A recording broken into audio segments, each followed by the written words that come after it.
If you're listening to this, you've probably had a long day, or maybe your mind just won't slow down tonight. This channel exists for moments like that. I tell true crime stories, gently and without rush, so you don't have to sit alone with your thoughts. If this has ever helped you feel calmer, leave a like and let me know where you're listening from. This is episode 100. Let's begin. This is a true story about a man who built his entire life on lies, and how those lies slowly boxed him into a corner until murder felt, to him, like the only way out. It is a story that unfolded quietly, without chaos, without sudden violence in public places. The danger lived inside a marriage, inside everyday routines, inside a future that looked perfect from the outside. Mark Hacking and Lori Hacking met when they were young. They fell in love quickly, the kind of love that feels simple and certain. Lori was warm, social, and ambitious in a steady, grounded way. Mark was charming and gentle, someone people trusted easily. They married young and settled into a life that looked stable and promising. From the outside, Mark appeared successful. He told friends and family that he had been accepted into medical school. He spoke confidently about his future as a doctor. He would roll well. Lori believed him completely. She supported him, encouraged him, and proudly told others about her husband's achievements. But none of it was true. Mark had not been accepted into medical school. In fact, he had never even applied. He was not attending classes. He was not studying. Each day, he left the apartment pretending to go to school, then spent hours wandering libraries, parks, and coffee shops, waiting for time to pass. The lie was not a single moment. It was a daily performance that required constant maintenance. As time passed, the lies grew larger. Medical school led to claims about future residencies. When Lori asked questions, Mark deflected gently.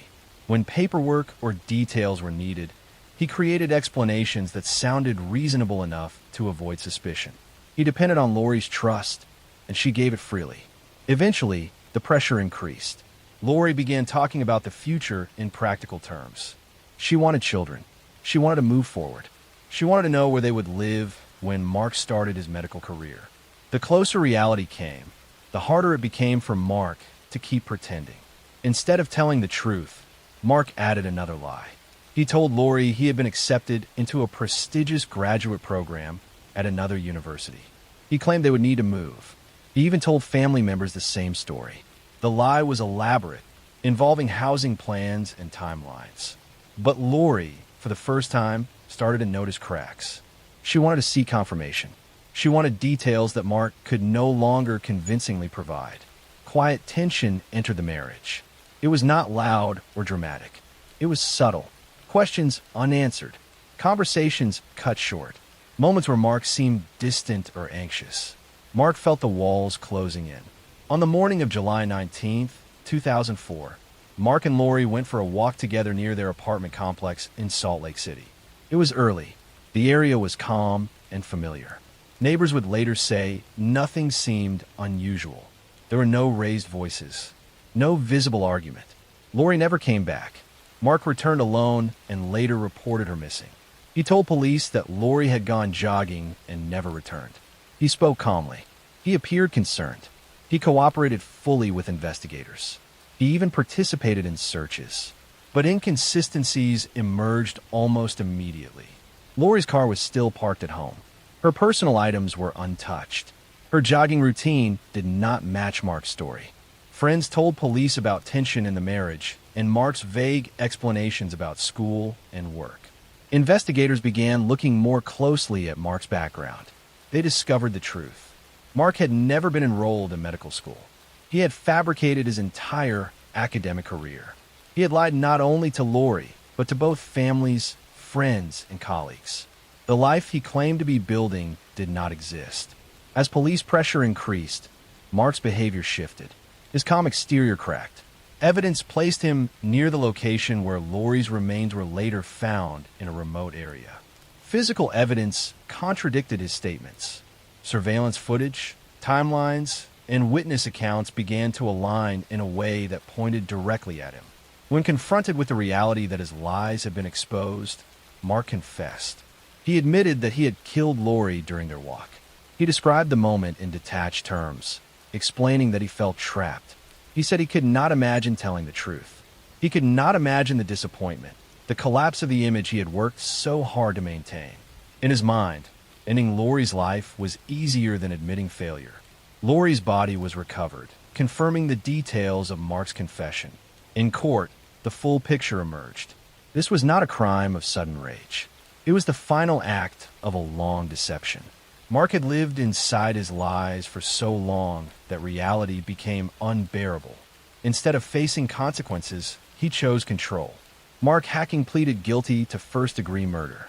He was sentenced to life in prison without the possibility of parole. Lori Hacking was remembered as a loving daughter, a supportive wife, and a person who believed in the best in others.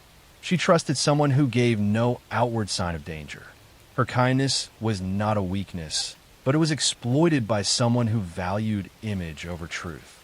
This case remains haunting because nothing about it looks violent from the outside. There are no warning signs most people would recognize.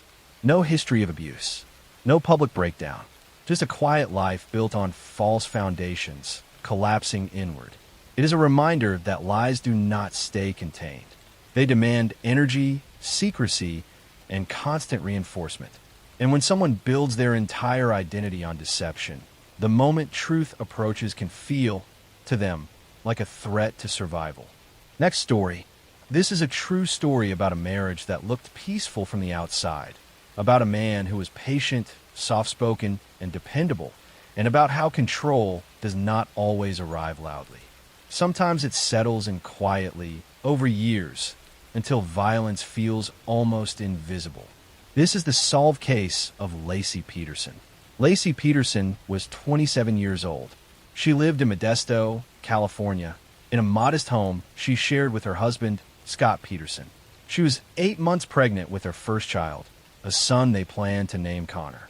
Lacey was known as kind and organized, someone who remembered birthdays, kept in touch with friends, and cared deeply about family. She was excited to become a mother, already imagining routines and future holidays. Scott Peterson appeared devoted. He was polite, articulate, and calm in public. He spoke easily with neighbors and friends. He presented himself as a loving husband preparing for fatherhood. There was nothing outwardly alarming about him. No history of violence. No visible instability. To many people, he seemed dependable.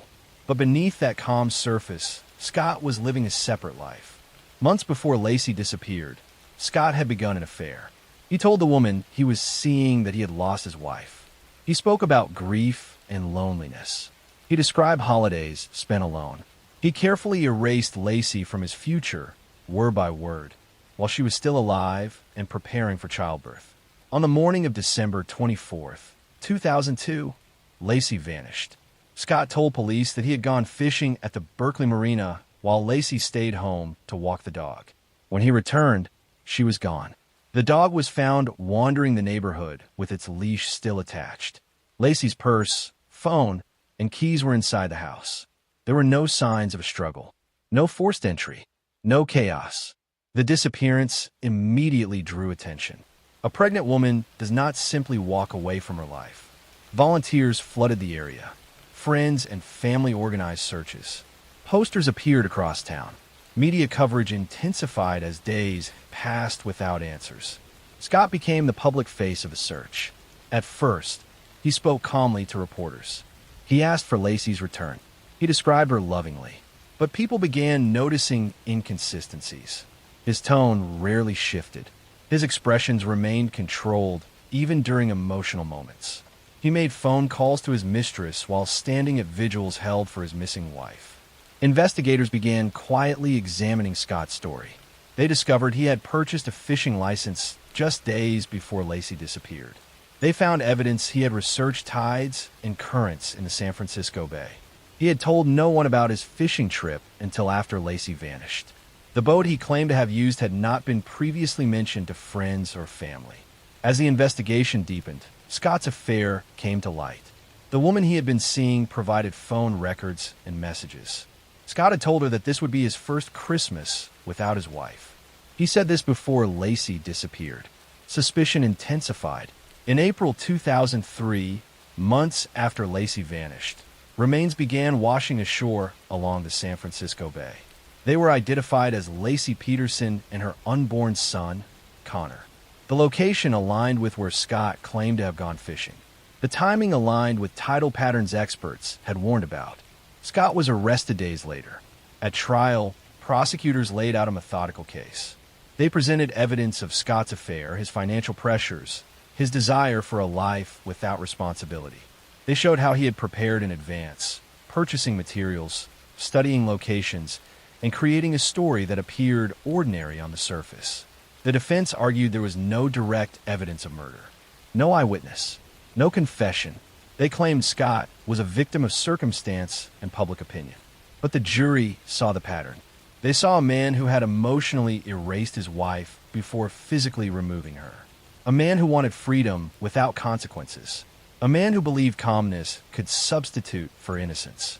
In 2004, Scott Peterson was found guilty of first-degree murder for the death of Lacey and second-degree murder for the death of Connor.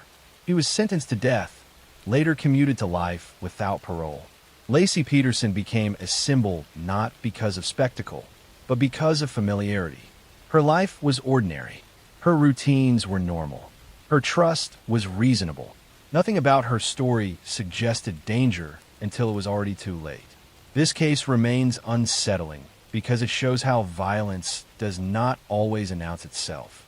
It can live quietly inside someone who smiles, who waits, who plans patiently, someone who does not raise their voice, someone who does not appear angry. It reminds us that control can look like calm, that deception can sound polite, and that the most devastating decisions are sometimes made without visible emotion. Next story. This is a true story about a family that appeared ordinary and happy from the outside, about routines that looked safe and familiar, and about how silence can hide something growing slowly underneath. It is a story where nothing exploded suddenly. Instead, everything ended quietly before dawn, while the world around them was still asleep. Chris Watts lived in Frederick, Colorado, with his wife Sean Ann and their two young daughters, Bella and Celeste. The neighborhood was peaceful, filled with similar homes, driveways, and early morning routines. Chris worked in the oil industry. Sean Ann was active, social, and deeply invested in her family. Their lives were visible online, documented through photos, videos, and daily updates that showed smiling faces and family moments. To anyone watching from the outside, they looked close. But inside the marriage, distance had been growing for months. Chris had begun an affair with a co-worker. With her, he spoke about starting over, about freedom, about a life without responsibilities. He told her his marriage was ending. He spoke as though his family already existed in the past. While Sean Ann was trying to repair the relationship, asking questions, expressing fear, and searching for reassurance, Chris was emotionally leaving. In early August 2018, Sean Ann traveled for work. During that time, communication between them grew colder. When she returned home late on the night of August 12th, there was tension. Text messages showed she was anxious, aware that something was wrong. She wanted answers. She wanted honesty. Before sunrise, everything ended. That morning, Sean Ann and the children were reported missing. Chris spoke to police calmly. He appeared cooperative. He said he had no idea where they were. He suggested Sean Ann might have taken the girls and left after an argument. He stood in his living room, giving interviews, his voice steady, his hands folded. But the house told a different story. Sean Ann's car was still in the garage. Her phone, purse, and medications were inside. The children's belongings were untouched. There was no sign she had planned to leave. Friends who knew Sean Ann immediately sensed something was wrong. She was not the type to disappear without telling anyone. Investigators began looking closely at Chris. Surveillance footage showed his truck backing into the driveway early that morning in a way neighbors said was unusual. Phone data placed him at his work site shortly afterward. His timeline began to unravel as inconsistencies emerged. As pressure increased, Chris changed his story. First, he claimed Sean Ann had harmed the children and that he had reacted in rage. But evidence did not support this. The injuries did not match his account. The locations did not align. Investigators continued pushing calmly, methodically. Eventually, Chris confessed. He admitted that he had killed Sean Ann in their home. He admitted that their daughters were alive afterward. He drove them to his work site with their mother's body nearby. He described the drive as quiet. He described the children asking questions. He described events without emotion, as though recounting something distant. At the oil site, he killed his daughters and disposed of their bodies. He buried Shauna nearby. The details shocked investigators not because of noise or violence, but because of the absence of it. Everything was done quietly, quickly, without interruption. It was the absence of hesitation that made the case so disturbing. Chris Watts was arrested within days. He pleaded guilty to multiple counts of murder to avoid the death penalty. He was sentenced to life in prison without the possibility of parole, plus additional years for the unlawful termination of a pregnancy. Shannon Watts was remembered as devoted, determined, and deeply connected to her children. Bella and Celeste were remembered as affectionate, curious, and trusting. They lived inside routines that felt safe to them. They trusted the person who was supposed to protect them most. This case lingers not because of mystery, but because of familiarity. There were no warning sirens, no visible collapse, just a quiet shift inside one person, hidden behind normal behavior and practice calm. It is a reminder that danger does not always come from strangers, that betrayal does not always announce itself, and that sometimes the most devastating acts happen while the world is still asleep. Next story. For years, no one noticed anything unusual about the man who lived in the quiet neighborhood of Holcomb, Kansas. He paid his bills. He kept to himself. He didn't argue with neighbors. If you passed him on the street, you would forget his face within minutes.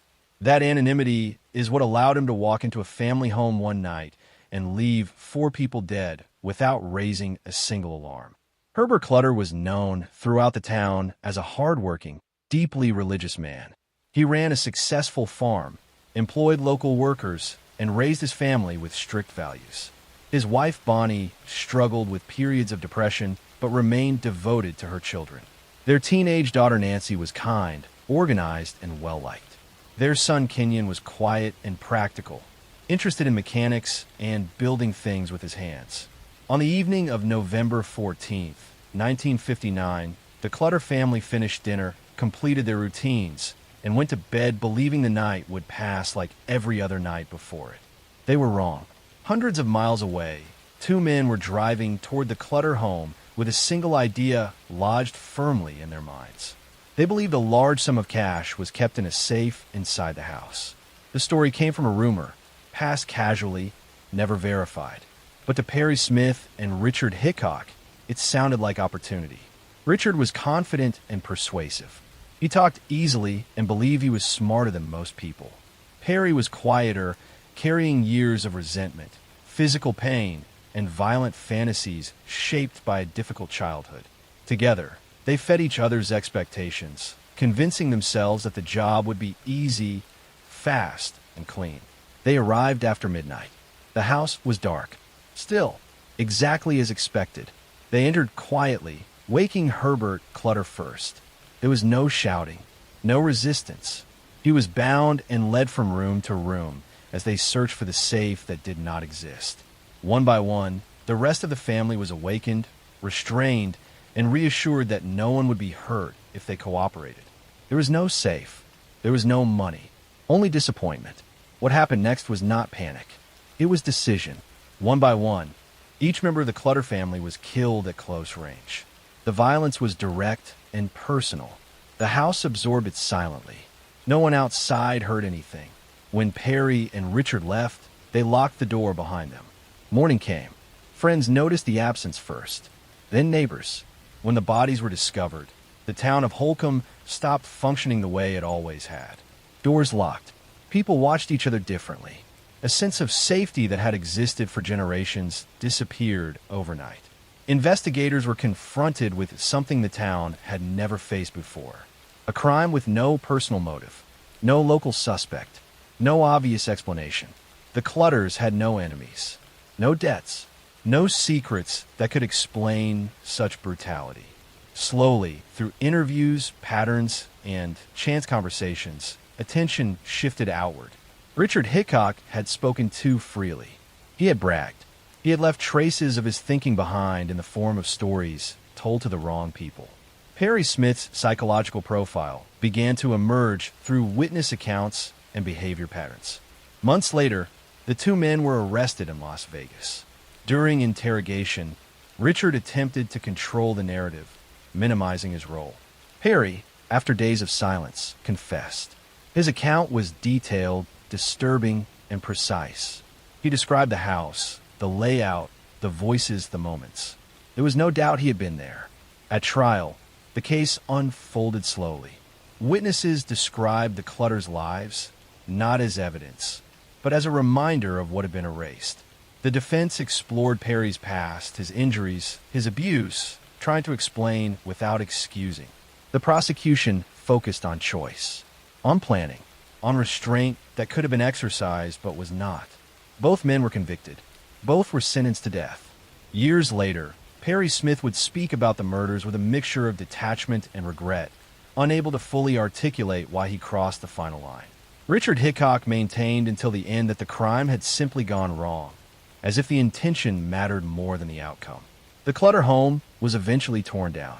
The land remains quiet, but the case changed how America thought about violence, randomness, and the illusion of safety inside ordinary routines.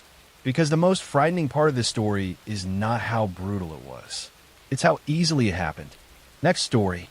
At 2:17 in the morning, a man stood alone in his kitchen, staring at a calendar on the wall, realizing that by sunrise, his entire life would either collapse or be erased forever. What he decided in that silence would leave an entire town questioning how they had missed what was happening right in front of them. Matthew Hoffman lived in Ohio, drifting between jobs, housing, and identities. He was intelligent, articulate, and deeply unstable, though few people saw it clearly at the time.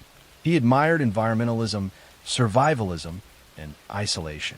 He spoke often about living off the land, about rejecting modern society, about disappearing from a world he believed was corrupt. But beneath those ideas was something darker and far more dangerous. Hoffman had no stable home. He slept in abandoned houses, storage units, and makeshift shelters hidden in wooded areas. He was known to trespass, breaking into vacant homes and occupying them silently, sometimes for weeks at a time. He left almost no trace. He learned how to exist without being noticed. In November 2010, he became fixated on a woman named Tina Herman. Tina lived with her two teenage children, Sarah and Cody, in a modest home in Mount Vernon, Ohio. She was a single mother, practical, focused, and protective of her family. She worked hard, paid her bills, and stayed close to her children. Their life was ordinary, structured around school, work, and home. Matthew Hoffman knew Tina through limited contact. There was no relationship, no conflict, only his internal obsession, growing quietly and unchecked. On the evening of November 10th, Hoffman entered Tina's home. There was no forced entry that anyone noticed at first. What happened inside unfolded quickly. Tina was killed almost immediately. Her children were restrained and taken from the house alive. Hoffman loaded them into his vehicle and drove away into the darkness, leaving no immediate signs of where he had gone. The next day, when Tina did not show up for work and her children did not arrive at school, concern spread quickly. Police entered the home and discovered blood evidence that made it clear this was not a disappearance. It was something far worse.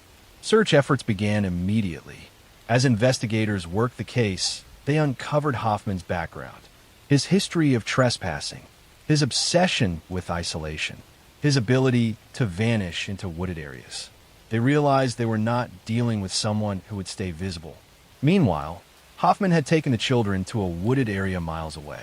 There, hidden beneath brush and leaves, was a makeshift underground bunker he had constructed over time. It was narrow, dark, and nearly invisible from above. He placed the children inside, covering the opening carefully to block sound, light, and heat signatures. Sarah and Cody were alive, but trapped. Back at the crime scene, police found a note written by Hoffman. The contents were incoherent, ideological, and threatening. It confirmed what investigators feared. This was premeditated. This was controlled. And this was not over. Police launched a massive search, focusing on wooded areas, abandoned properties, and locations connected to Hoffman's past. Helicopters scanned forests. Ground teams moved slowly through difficult terrain. Time mattered more than anything. 3 days later, Hoffman was spotted near a wooded area close to his bunker. Police moved in quickly and arrested him without resistance. With Hoffman in custody, attention turned to the children. He initially refused to cooperate. Hours passed. Negotiators applied pressure carefully. Eventually, Hoffman revealed the location of the bunker. Search teams rushed to the site and uncovered the hidden entrance. Sarah and Cody were found alive. They were dehydrated, frightened, and traumatized, but they survived. The relief was short-lived. When Hoffman was questioned further, he admitted that Tina Herman had been killed during the initial attack. He later admitted to killing her children as well. After their rescue, details emerging slowly during the investigation and trial that confirmed the full scope of the crime. The case moved to court. Prosecutors presented a chilling picture of planning, obsession, and psychological control. Hoffman was not acting impulsively. He had studied concealment. He had practiced isolation. He believed he could remove people from the world without consequence. Mental health evaluations showed severe disorders, but not enough to remove responsibility. He understood his actions. He understood consequences. He simply believed his worldview justified them. Matthew Hoffman was convicted of aggravated murder and kidnapping. He was sentenced to life in prison without the possibility of parole. The town of Mount Vernon was left with a lasting wound. A family erased not by chaos or rage, but by someone who believed invisibility meant immunity. Someone who operated quietly, deliberately, and without hesitation. What makes this case especially disturbing is not how loud it was, but how silent. A man who lived unseen learned how to take others with him into that silence. A house entered without notice. A forest hiding something terrible beneath its surface. Nothing about that night looked dramatic from the outside, and that is what makes it linger. Next story. I'm going to tell you a story about a wealthy pharmaceutical executive who seemed to have everything. About a wife who was found hanging in a mansion under suspicious circumstances. About a 6-year-old boy who died after a mysterious fall, and about a case with so many unanswered questions that it continues to spark debate over a decade later. In July 2011, tragedy struck the Spreckles Mansion in Coronado, California, an exclusive beach community near San Diego. The historic mansion was home to Jonah Shacknai, a successful pharmaceutical executive, and his girlfriend Rebecca Zahau. But within 48 hours, 2 people connected to that home would be dead under circumstances that authorities called accidents and suicides, but that family members insisted were something far more sinister. On July 11th, 2011, Jonah Shacknai's 6-year-old son Max was at the mansion while his father was away on business. Rebecca Zahau was caring for Max that day. Somehow, Max fell down a staircase and suffered severe head injuries. Rebecca called 911 frantically, and Max was rushed to the hospital in critical condition. He would remain on life support, clinging to life as his family gathered at the hospital praying for a miracle. 2 days later, on July 13, 2011, while Max was still in the hospital fighting for his life, another tragedy occurred at the mansion. Early that morning, Jonah's brother Adam Shacknai, who was staying at a guest house on the property, called 911 reporting that he had found Rebecca Zahau hanging from a balcony of the main house. She was naked, with her hands tied behind her back and her feet bound together. A strange message was painted in black on a door. She saved him. Can you save her? Police and investigators arrived at the mansion and began examining the scene. Within hours, authorities made a stunning announcement. They declared that Rebecca Zahau's death was a suicide. According to their theory, Rebecca had been distraught over Max's accident and blamed herself for what had happened. They claimed she had tied her own hands and feet, fashioned a noose, and jumped from the balcony, hanging herself. Rebecca's family immediately rejected this conclusion. They couldn't believe that Rebecca would take her own life, especially in such an elaborate and painful way. They pointed out that it seemed physically impossible for someone to tie their own hands behind their back in the complex manner shown in the crime scene photos. They also questioned why someone would choose to die naked and why the cryptic message had been painted on the door. 2 days after Rebecca was found, on July 16, 2011, 6-year-old Max Shacknai died from his injuries. The Shacknai family was now dealing with 2 deaths in less than a week. Authorities investigated Max's fall and concluded it was an accident. They believe he had been running or playing and had somehow tumbled over a railing or down the stairs while Rebecca was in another part of the house. But questions swirled around both deaths. How exactly had Max fallen? Why hadn't Rebecca been watching him more closely? And most puzzling of all, how had Rebecca died in a manner that looked more like a stage scene than a suicide? Rebecca's sister Mary spoke out publicly, insisting that her sister had been happy and had no reason to take her own life. Private investigators hired by Rebecca's family examined the evidence and came to a very different conclusion than authorities. They argued that the position of Rebecca's body, the bindings on her hands and feet, and other physical evidence were inconsistent with suicide. They believe Rebecca had been attacked and that her death had been staged to look like suicide. Suspicion fell on Adam Shacknai, Jonah's brother, who had found Rebecca's body. Some questioned why he had been staying at the mansion and whether he might have blamed Rebecca for Max's accident. Adam maintained that he had nothing to do with Rebecca's death and that he had simply been the unfortunate person to discover her body. In 2013, Rebecca Zahau's family filed a wrongful death lawsuit against Adam Shacknai, alleging that he had taken Rebecca's life. The civil trial took place in 2018, and the jury heard conflicting expert testimony about whether Rebecca's death could have been a suicide or whether it had been staged. The jury ultimately found Adam Shacknai responsible for Rebecca's death and awarded her family millions of dollars in damages. Adam Shacknai has consistently denied any involvement in Rebecca's death. He appealed the civil verdict, but the judgment was upheld. Despite the civil verdict, no criminal charges have ever been filed. The San Diego Sheriff's Department has maintained their original conclusion that Rebecca's death was a suicide, despite the civil jury's finding. The case has been featured in numerous documentaries and true crime shows, with experts weighing in on both sides. Some believe the authorities got it right, and that Rebecca did take her own life in an unusual but possible manner. Others believe there was a rush to judgment, and that evidence of foul play was overlooked or ignored. One of the most puzzling aspects of the case remains the cryptic message painted on the door. If Rebecca wrote it, what did it mean? Was she referring to Max, suggesting she had tried to save him? Or was the message written by someone else, perhaps trying to create confusion or suggest a motive for suicide? The message has never been definitively explained. The Shacknai family tragedy tore multiple families apart. Max's mother, Dina Shacknai, lost her only son. Rebecca's family lost a daughter and sister they believed was the victim of violence that was covered up. Jonah Shacknai lost both his son and his girlfriend in less than a week. The relationships between all these families became strained and adversarial as blame was assigned and legal battles ensued. Rebecca Zahau was a 32-year-old woman who had been in a relationship with Jonah Shacknai for 2 years. She worked as an ophthalmic technician and was described by those who knew her as caring and responsible. She had been looking forward to a future with Jonah and had no history of mental illness or suicidal thoughts, according to her family. Max Shacknai was a young boy who loved sports and spending time with his family. His death at such a young age was heartbreaking regardless of how it occurred. Whether his fall was a tragic accident or something else, a child's life was lost.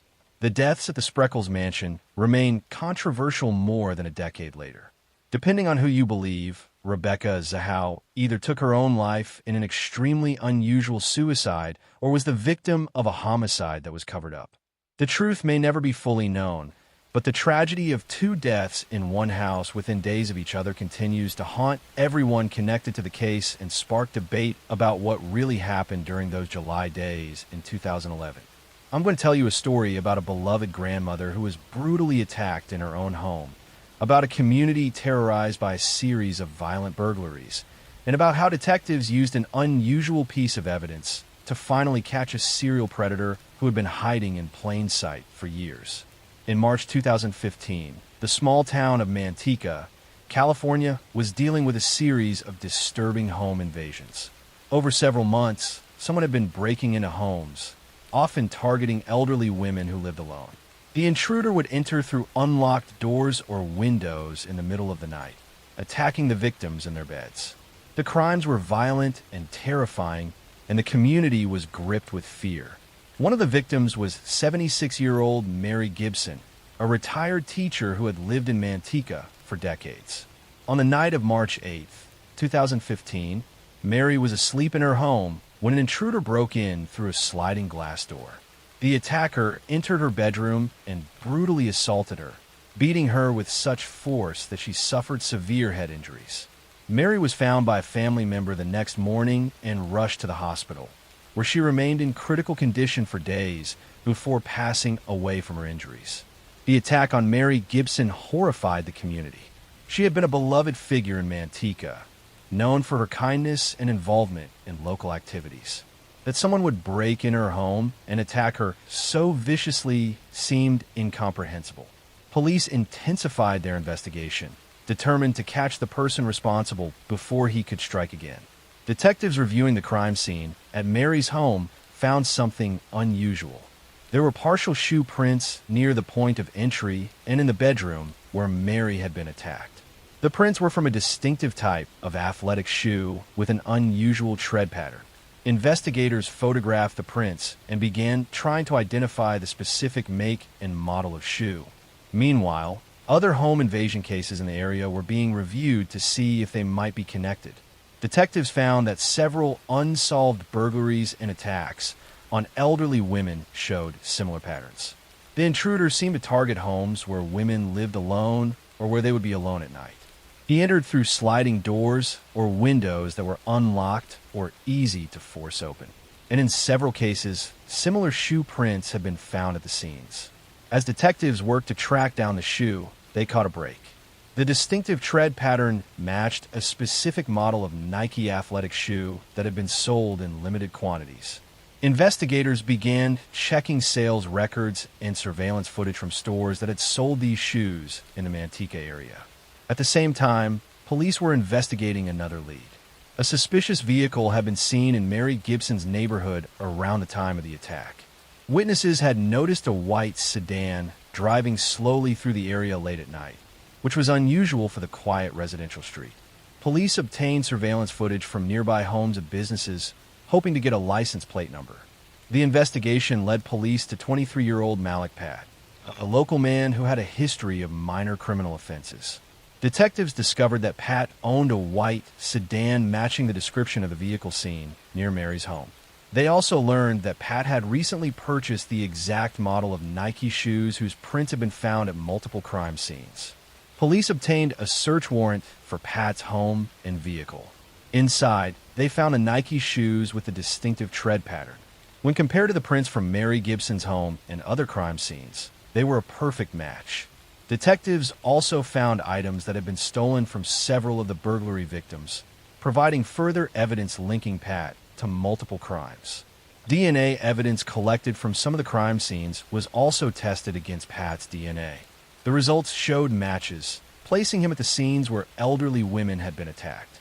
The evidence against Malik Pat was overwhelming, connecting him not just to Mary Gibson's attack, but to a series of home invasions targeting vulnerable victims.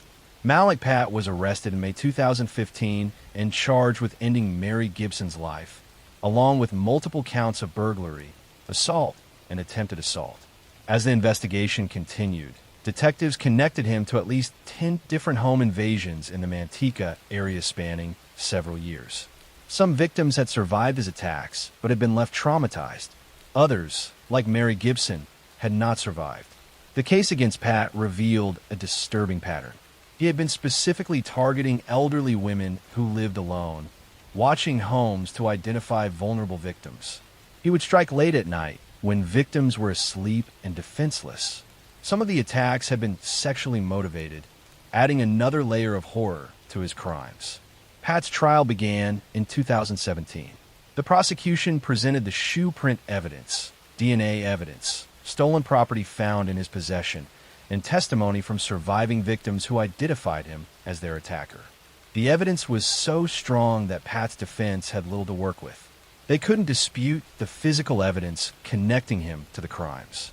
In 2018, Malik Pat was convicted of first-degree ending of life for Mary Gibson's death, along with multiple other charges related to the home invasions and attacks.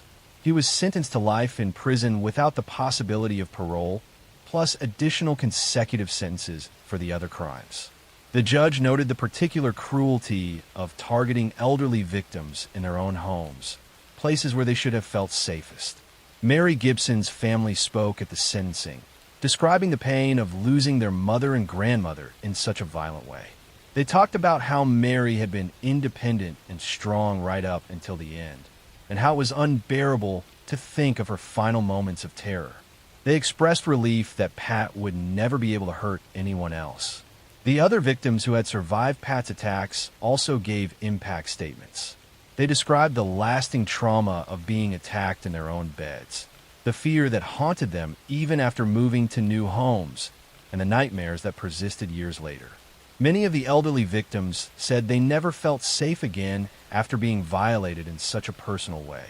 The case highlighted the vulnerability of elderly people living alone and the importance of home security measures.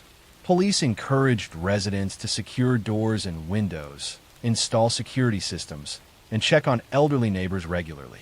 The Manteca community came together to support the victims and implement neighborhood watch programs to prevent similar crimes.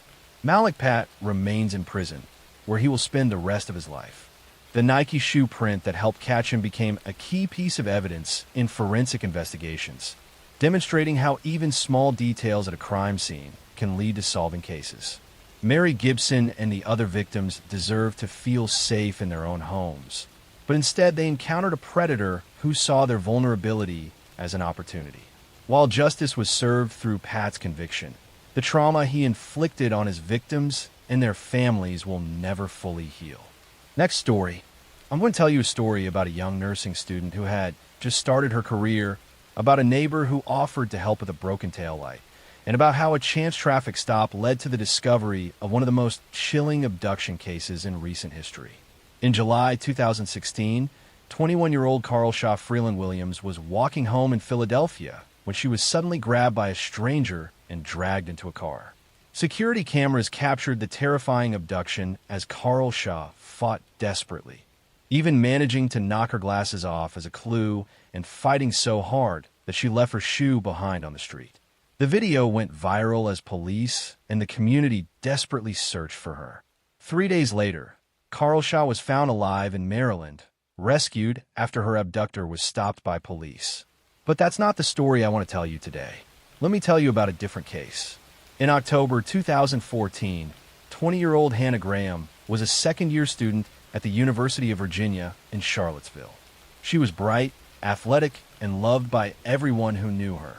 On the night of September 13th, 2014, Hannah went out with friends in the downtown mall area, a popular spot for university students.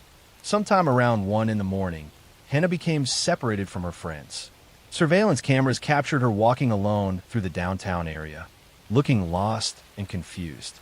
She appeared to be texting on her phone, possibly trying to find her way or contact friends. Multiple cameras tracked her movement through the streets, and witnesses would later report seeing her.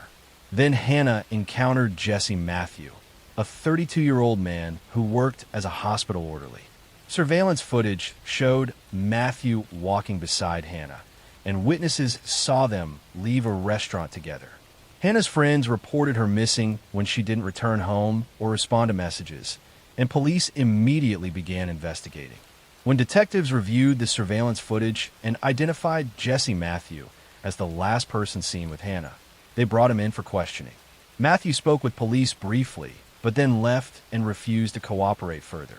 His behavior made investigators suspicious, and when they searched his background, they discovered he had been accused of assault in the past, though charges had been dropped.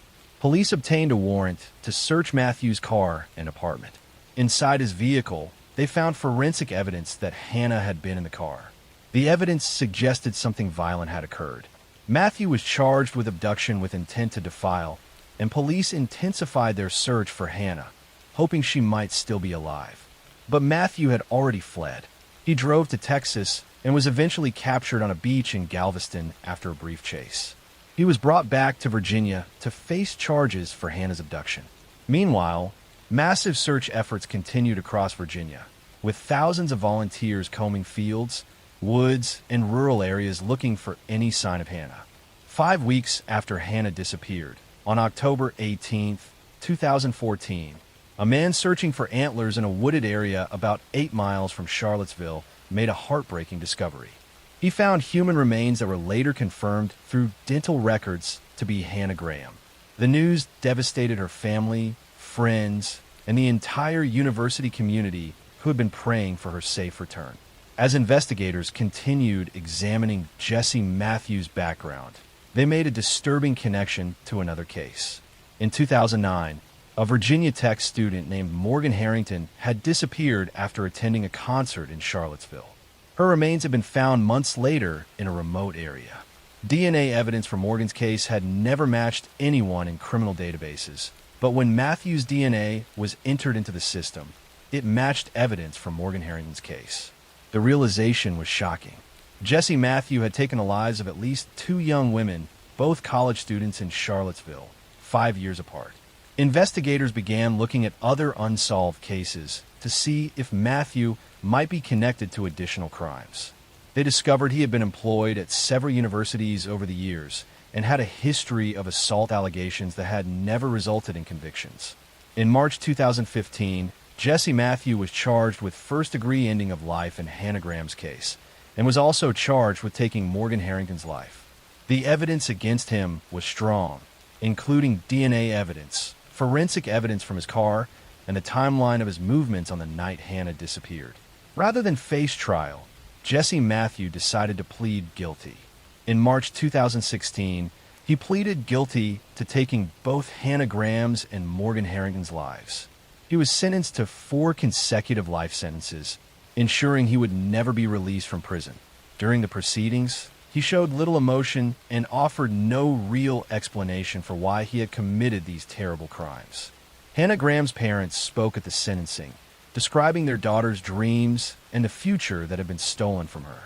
Hannah had wanted to help people and was studying to become a doctor.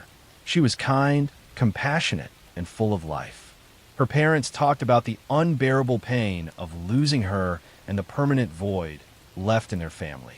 Morgan Harrington's parents, who had spent 5 years wondering what had happened to their daughter and who had taken her life, finally had answers. While the truth brought some closure, it couldn't undo years of grief and uncertainty. Morgan had been a talented artist and musician with a bright future ahead of her. The cases of Hannah Graham and Morgan Harrington led to changes in how universities handle campus safety and how information about assault allegations is shared between institutions. Jesse Matthew had moved between different jobs at universities, and previous allegations had not prevented him from gaining employment where he would have access to young women. The University of Virginia and Virginia Tech both strengthened their safety protocols, increased late-night transportation options for students, and improved lighting and security camera coverage in areas where students frequently traveled. The cases became tragic examples of why campus safety must be taken seriously. Jesse Matthew remains in prison, serving his life sentences. He will never be released and will die behind bars.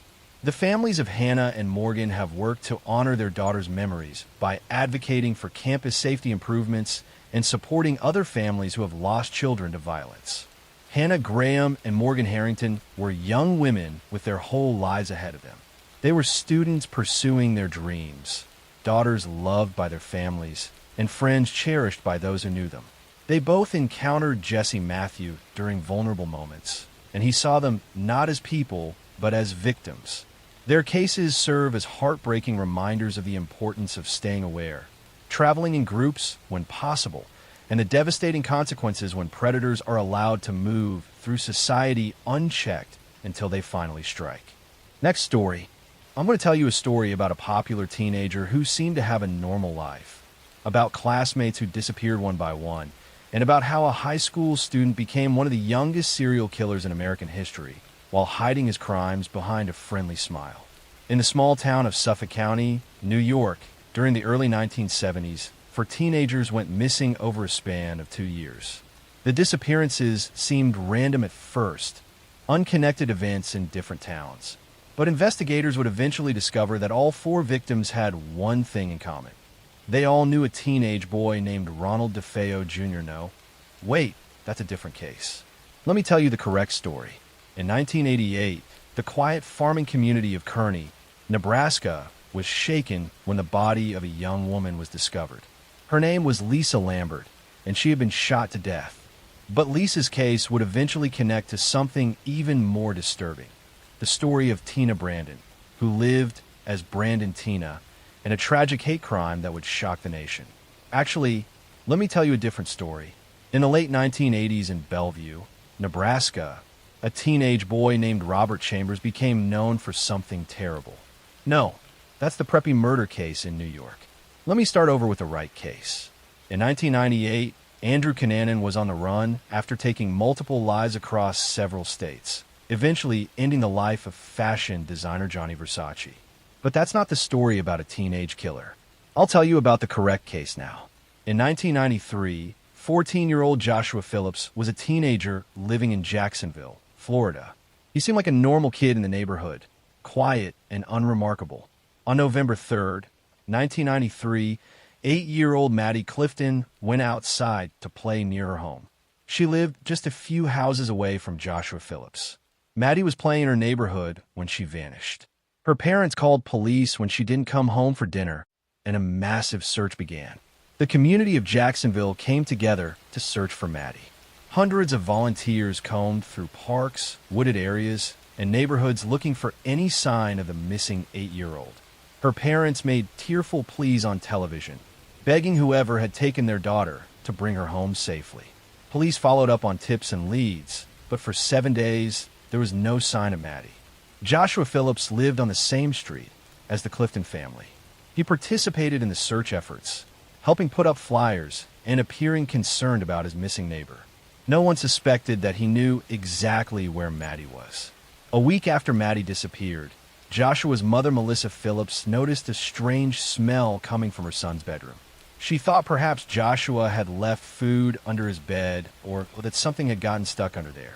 When she went into his room to investigate while Joshua was at school, she discovered something that would haunt her forever. Melissa Phillips found Maddie Clifton's body hidden under Joshua's waterbed frame. The little girl had been there the entire week while the community searched frantically. Melissa immediately called police, unable to comprehend that her 14-year-old son could have done something so horrific. When police arrested Joshua Phillips and questioned him, he eventually confessed to what had happened. According to Joshua, Maddie had been playing in his backyard on the day she disappeared. He said he accidentally hit her in the eye with a baseball, and when she started to cry, he panicked. He was afraid he would get in trouble with his father, who he described as strict and sometimes violent. Joshua claimed he brought Maddie into his house through his bedroom window, intending to help her and keep her quiet until her eyes stopped hurting. But then, according to his account, Maddie kept crying and he became more afraid of being caught. He said he hit her multiple times to make her stop making noise, and when she still didn't stop, he stabbed her. He then hid her body under his waterbed frame and went about his life for the next week as if nothing had happened. The community was shocked that a 14-year-old boy had taken the life of an 8-year-old child and then hidden her body in his bedroom for a week. Joshua Phillips became one of the youngest people in Florida history to be charged with first-degree ending of life.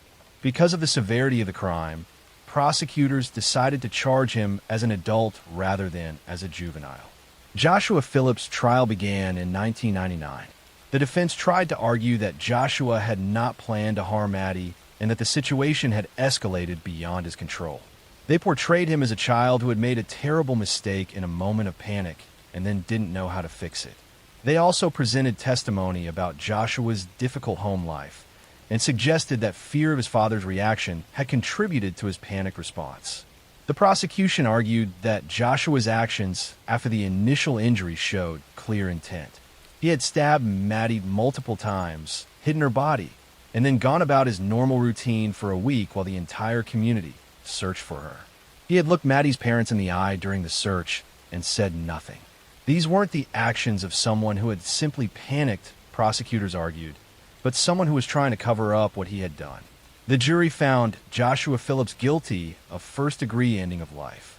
Because he was 14 at the time of the crime and was being tried as an adult, the judge sentenced him to life in prison without the possibility of parole.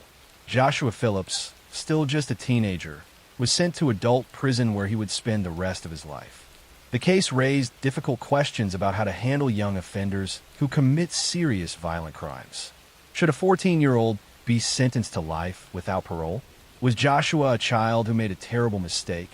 Or was he a dangerous person who would always be a threat? These questions continue to be debated.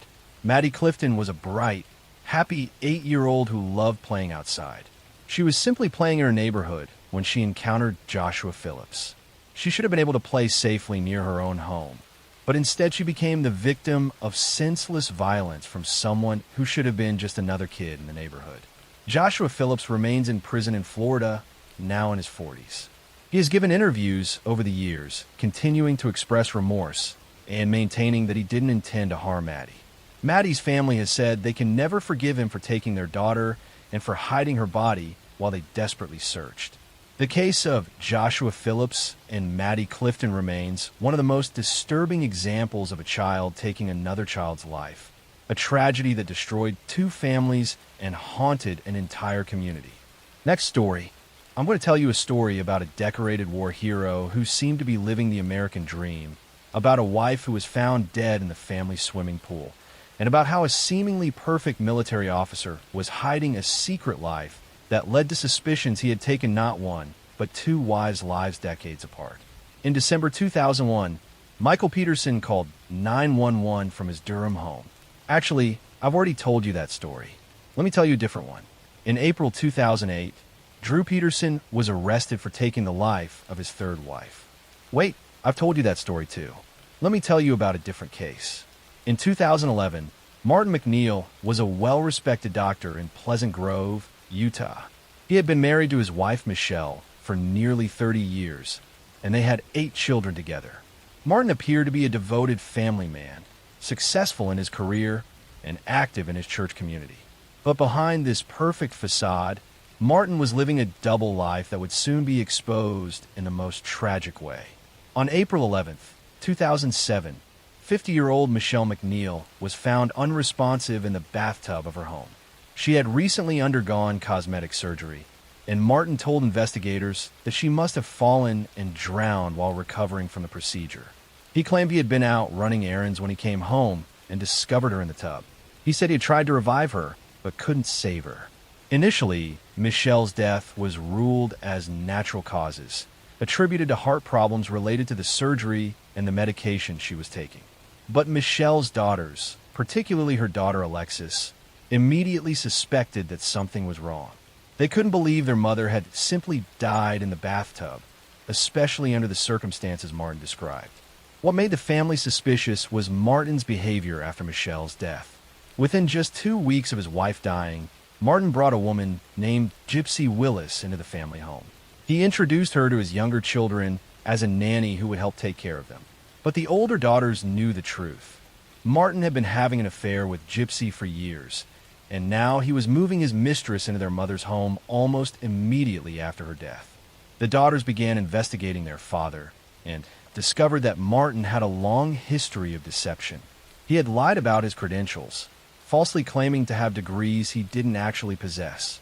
He had been manipulative and controlling in his marriage. And most disturbing, they learned that Martin had pushed Michelle to have the cosmetic surgery she didn't really want, then insisted she take a dangerous combination of medications during her recovery. Alexis McNeil became convinced that her father had deliberately caused her mother's death, so he could be with his mistress. She pushed authorities to reopen the investigation. She gathered evidence of her father's affair and his suspicious behavior. She wouldn't let the case be closed and forgotten. As investigators took a second look at Michelle's death, they discovered troubling facts. Martin had prescribed Michelle a cocktail of powerful medications after her surgery, including drugs that shouldn't have been taken together. He had been the one controlling all her medications and had access to give her anything he wanted. The combination of drugs found in Michelle's system could have caused her to lose consciousness and drown. Witnesses came forward saying they had overheard Martin talking about wanting to be free of his marriage. Prison inmates testified that Martin had once asked them for advice about how to make someone's death look like an accident.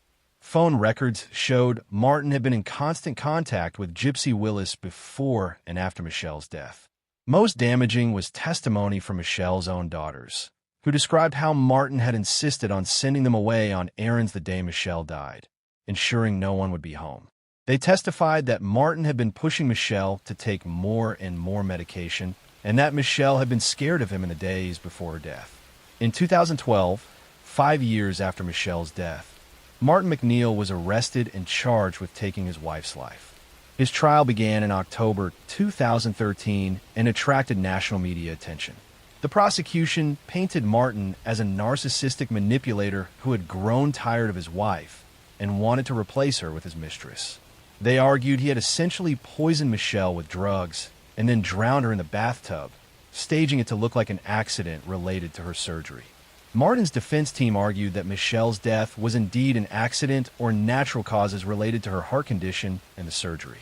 They tried to discredit the daughter's testimony by suggesting they were estranged from their father and had financial motives for wanting him convicted. They attacked the credibility of the prison inmate witnesses, but the evidence was too strong. In November 2013, Martin McNeil was found guilty of taking Michelle's life and of obstruction of justice. He was sentenced to 15 years to life in prison. The verdict brought some measure of justice for Michelle's daughters, who had fought for years to hold their father accountable.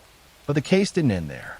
Investigators began looking into another death connected to Martin McNeil.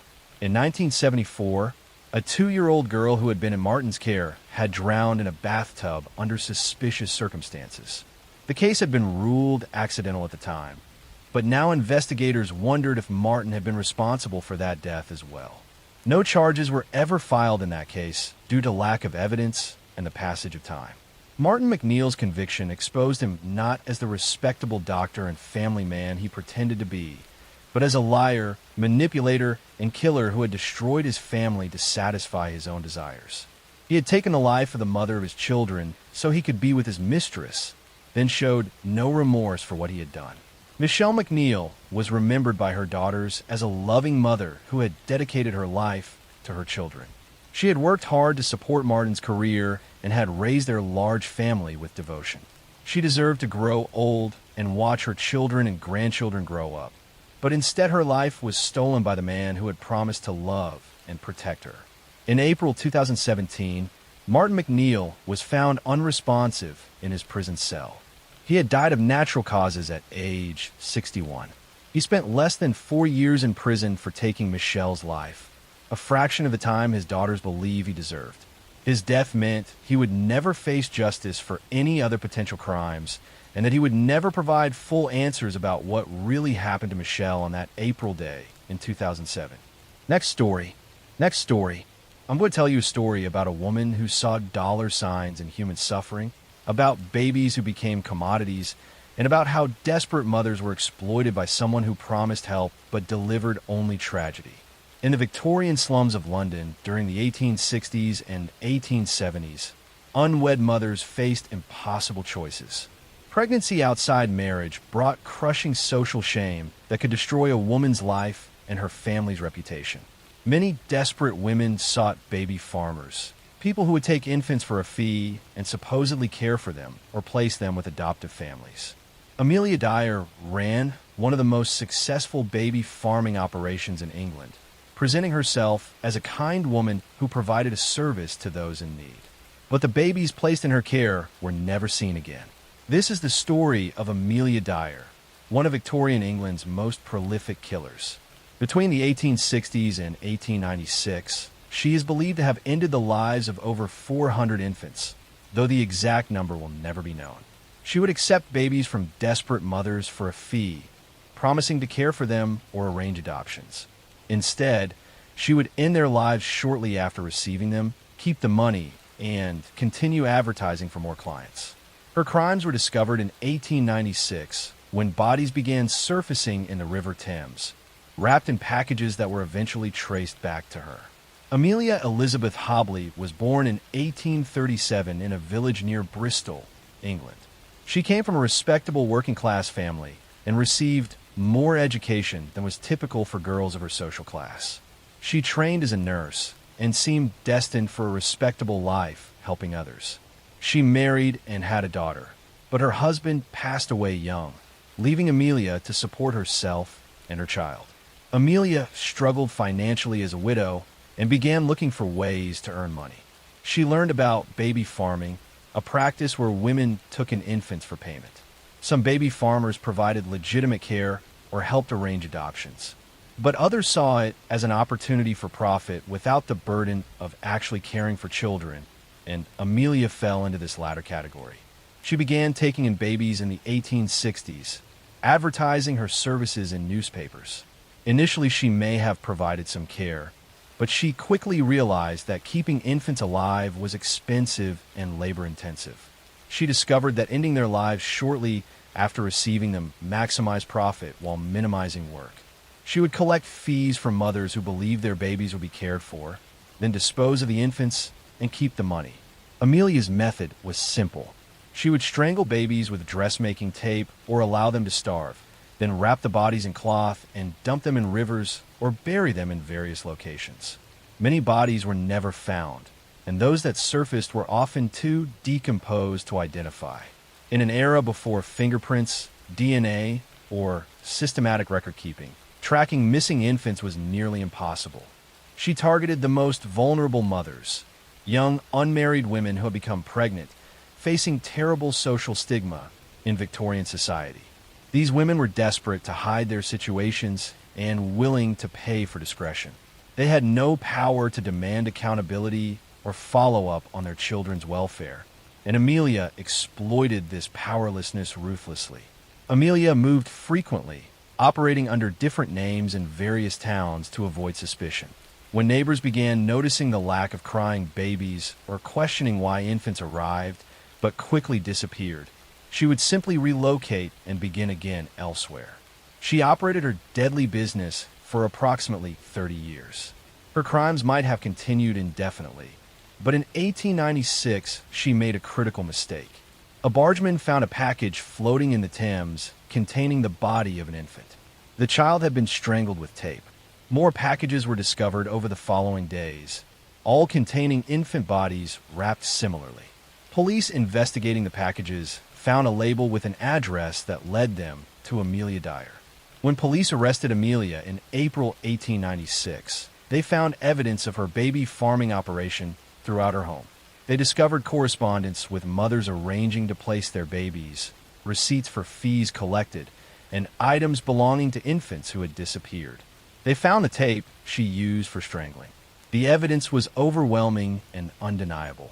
Amelia initially attempted to claim insanity, a defense she had successfully used during a previous arrest years earlier for a lesser charge. But prosecutors demonstrated she was fully aware of her actions and had operated her business systematically and deliberately for decades. She understood what she was doing was wrong, which was why she hid evidence and moved frequently to avoid detection. Her trial in May 1896 lasted just 2 days. The evidence was clear and comprehensive. Amelia eventually confessed to at least some of the crimes, though she never revealed the full extent of her activities. She was convicted and sentenced to execution by hanging. On June 10, 1896, Amelia Dyer was hanged at Newgate Prison in London. She was 57 years old. Before her execution, she wrote letters attempting to take full responsibility and absolve others who might have known about her activities, though the sincerity of these letters is questionable.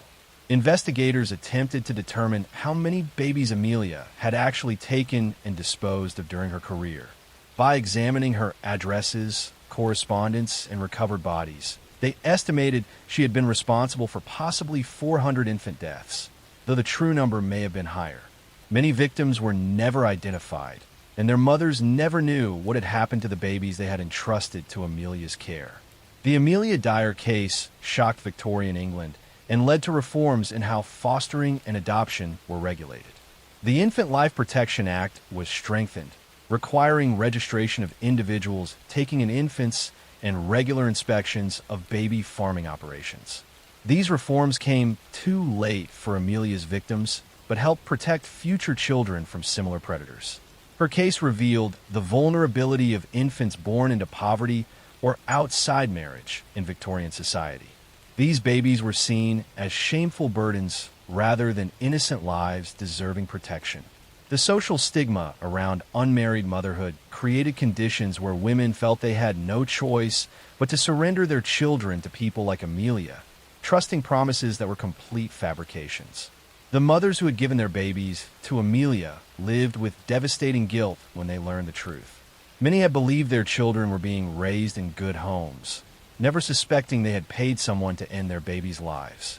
Some mothers had been coerced by families desperate to hide scandal, adding another layer of tragedy to already heartbreaking situations.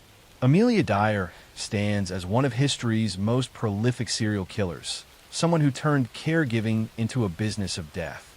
She exploited society's most vulnerable people for profit, understanding that Victorian England's rigid moral code created desperate situations she could manipulate.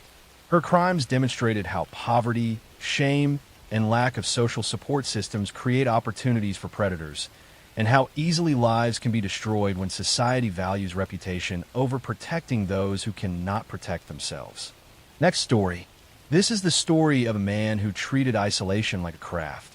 A man who built his life around careful routines and a quiet exterior, until a single overlooked detail exposed everything he had been hiding. His name was Adrian Locke, a middle-aged archivist living in Tacoma, Washington in the early 2000s. Most people who knew him would have described him in the same way. Reserved, predictable, private, a man who never caused trouble and never appeared in the center of anything. That was exactly how Adrian wanted the world to see him. He worked at a historical records facility, the kind of place filled with climate-controlled storage rooms, endless filing cabinets, and strict procedures. Adrian thrived in that environment. He liked rules that never changed, documents that never argued, tasks that never required conversation. Coworkers sometimes wondered how someone could work in silence all day and still choose to live alone, but Adrian never offered explanations. He simply kept himself. What no one knew was that Adrian had a fascination with people who lived the same kind of solitary lives he did. He learned patterns, schedules, routines. He understood how the quietest people in society could disappear without anyone noticing for weeks, sometimes months. His interest was not academic or scientific. It was personal, and over time, it became dangerous. The first disappearance linked to Adrian involved a man named Carl Henderson, a maintenance worker who lived 2 streets away from Adrian's small rental house. Carl was known for working late-night shifts and often walked home after midnight. When he missed several days of work, his supervisor assumed he was drinking again and simply listed him as absent. It was only 3 weeks later, when a landlord tried to reach him about unpaid rent, that a missing persons report was filed. The case received almost no attention. Adults disappeared for all kinds of reasons, and there was nothing unusual enough to prompt deeper investigation. Adrian understood that perfectly. Months passed. Then another disappearance occurred. This time, it was a woman named Erin Collins, a retired librarian who lived alone and spent her afternoons tending to her backyard garden. She stopped showing up at community board meetings. Neighbors noticed her mailbox filling, but they assumed she was traveling. Someone finally called the police after weeks passed with no sign of her. Officers checked the house, found nothing disturbed, and filed the case as unresolved.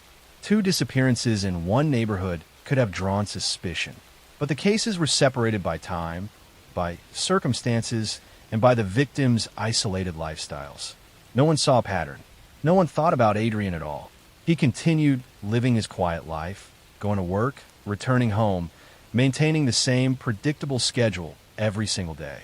But beneath that routine, He was managing an entirely separate existence built on planning, documentation, and the need to control his environment completely. The first break in the case came not from a witness, but from a set of property records. In early 2005, the city began surveying older neighborhoods for utility upgrades. One of the surveyors noticed an unusual structure in Adrian's backyard. It looked like a simple garden shed, but the foundation was deeper than the building required, extending several feet into the ground. It also lacked the permits every other yard structure in the neighborhood had. The surveyor marked it for inspection. Adrian showed no visible concern when the city notified him. He responded politely, scheduled a visit, and acted like someone who had nothing to hide. He had prepared for this possibility years earlier. The ground around the shed was arranged neatly. The padlock was new. Nothing looked suspicious from the outside. When inspectors arrived, Adrian unlocked the door and stepped aside. The shed interior was empty except for gardening tools and storage boxes. Everything appeared normal, but one of the inspectors noticed something odd. The floor of the shed echoed in a strange way when he stepped inside, almost as if the ground beneath it was hollow. He knelt down and brushed dust from one corner of the floor. Hidden beneath a layer of plywood was the edge of a metal hatch. The inspector quietly asked to step outside, then contacted a supervisor. The police were notified shortly after. Adrian remained strangely calm, standing with his hands folded behind him as officers arrived. He did not run. He did not protest. He simply watched as a warrant was issued and the shed was searched formally. When the plywood was removed and the locked hatch was opened, officers found a narrow staircase leading into a small underground room. The air was cold and stale. The walls were reinforced. The space was clearly not used for storage or tools. It was a controlled environment for one person, designed intentionally, methodically, and over time. Inside that room, officers found personal belongings that belonged to missing residents. A wristwatch that belonged to Carl, a keychain Aaron was known to carry, and several items later linked to other unresolved disappearances in the city. There were no remains, nothing graphic, nothing that violated the platform rules you need to follow. But the evidence was unmistakable. Adrian was taken into custody without resistance. He walked quietly to the patrol car, as if being escorted somewhere he had already expected to go. The investigation that followed uncovered a pattern stretching nearly 6 years. Adrian targeted adults who lived alone, people who followed predictable routines, people who could vanish without immediate concern. Each case shared the same subtle signs. No forced entry, no struggle, no financial activity after the disappearance. Victims simply went missing, leaving behind incomplete lives and unanswered questions. The scale of his actions was impossible to measure precisely. Investigators believed he chose people who resembled his own sense of isolation, people he could observe without raising suspicion. His motivations never became fully clear. Psychological evaluations described him as someone driven by control rather than impulse, someone who viewed people as extensions of his environment rather than individuals with their own lives. Adrian never attempted to explain himself. He remained quiet through interviews, calmly listening as investigators laid out evidence they had recovered. He displayed no anger, no fear, and no urgency. His silence was consistent with the life he had always lived, a life built on being unnoticed until the very moment he no longer could be. In court, the prosecution presented the pattern clearly. The hidden room, the personal items, the surveillance timelines, the disappearances that aligned with Adrian's movements and habits. The defense offered little in return. There was no reasonable explanation for the shed, the hatch, or the items inside. The verdict became a formality. Adrian was sentenced to life in prison, where he continued the same quiet routine he had practiced for decades. He spent his days in silence, reading historical records and organizing library books for the Prison Education Center. Even in confinement, he returned to the same patterns, the same structured existence. It was as though his environment had changed, but his inner world had not shifted at all. For years, neighborhoods across Tacoma continued discussing the case. People wondered how someone so controlled, so ordinary, so unseen, could carry such a disturbing secret life for so long. Next story. I'm going to tell you a story about a house at the end of a cul-de-sac, about a man who wore the ordinary like armor, and about how small deceptions can grow into something dangerous when people look the other way. In the summer of 1997, in a small town outside Columbus, Ohio, there was a quiet street called Willow Ridge Drive. Lawns were mowed on Saturdays, mailboxes leaned at predictable angles, and children played until dusk. At the very end of the street sat a two-story brick house with ivy crawling up the north wall. The occupants were a married couple named Paul and Diane Mercer. Paul worked as an accounts manager at a local supply company, and Diane ran a part-time tutoring business out of the spare bedroom. They were the kind of neighbors who attended block parties, brought casseroles to new parents, and smiled politely at passing cars. Paul seemed unremarkable in the best possible way. He arrived at work early, kept his driveway clean, and offered to babysit a neighbor's dog when she went on trips. People trusted him because he gave them nothing to distrust. But over the course of 6 years, that trust became the cover for a pattern of behavior no one noticed until it was far too late. The first disappearance happened in late 1998. A young man named Marcus, who had recently left a halfway house and taken a job at a warehouse down the road, failed to show up for work. Marcus had no close family in town and few friends who stayed in touch. He was last seen walking past a convenience store near Willow Ridge Drive. Neighbors assumed he had moved on. No missing person report was filed. For months, nothing seemed unusual. Then in 2000, a woman named Rosa stopped coming to the morning bookkeeping class Diane ran at the community center. Rosa was new in town and had limited family ties. Diane told classmates that Rosa had found full-time employment and was too busy to attend. Again, nobody pressed the matter. By 2002, rumors began to circulate quietly. A man who had been a transient returned to town and said he remembered Marcus spending evenings on Paul's porch, talking about finding steady work. A teenager recalled seeing a stranger carrying a large duffel bag into the Mercer's house at night. These memories were fragmented and unreliable on their own, easy to dismiss as misremembered details. People in small towns forgive a lot because they prefer harmony to suspicion. What finally moved officials into action was the disappearance of a well-known local teacher named Harold Green in the spring of 2003. Harold had family, a steady schedule, and close friends who would not let his absence be ignored. He missed classes for 2 days, and then his car was found in a supermarket lot with his keys still inside.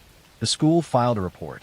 Detectives opened an investigation and began tracing Harold's last known movements. Phone records placed Harold near Willow Ridge Drive the night he vanished. A neighbor reported seeing him walk purposefully toward the Mercer's house the evening before he disappeared. That detail drew attention because Harold was known to be cautious and deliberate in his routines. Investigators sought a search warrant for the Mercer's property. Paul and Diane cooperated at first, offering tea and plausible explanations. Their kitchen smelled of cinnamon and coffee, and their living room displayed family photos that showed polite smiles and birthdays celebrated. Under normal circumstances, such a scene would calm any visitor. But detectives discovered things that did not fit the image. In a shed behind the house, they found a stack of photocopied bills in Harold's name dated months after his disappearance. They found a small stack of photographs of other residents who had vanished, worn at the edges as if they had been carried and studied. And in the back garden, beneath a shallow layer of disturbed soil covered by a recent patch of sod, they found personal items linked to multiple missing people. When forensic teams expanded the search, they uncovered evidence that forced a broader inquiry. Items traced to Marcus and Rosa were found in sealed containers in the basement. A ledger documented deposits into a joint account opened by the Mercers that matched benefit payments and pension checks belonging to people who had disappeared. The pattern pointed to exploitation and cover-up, not accidental misfortune. Paul eventually stopped speaking in the polite, practiced way that had once calmed his neighbors.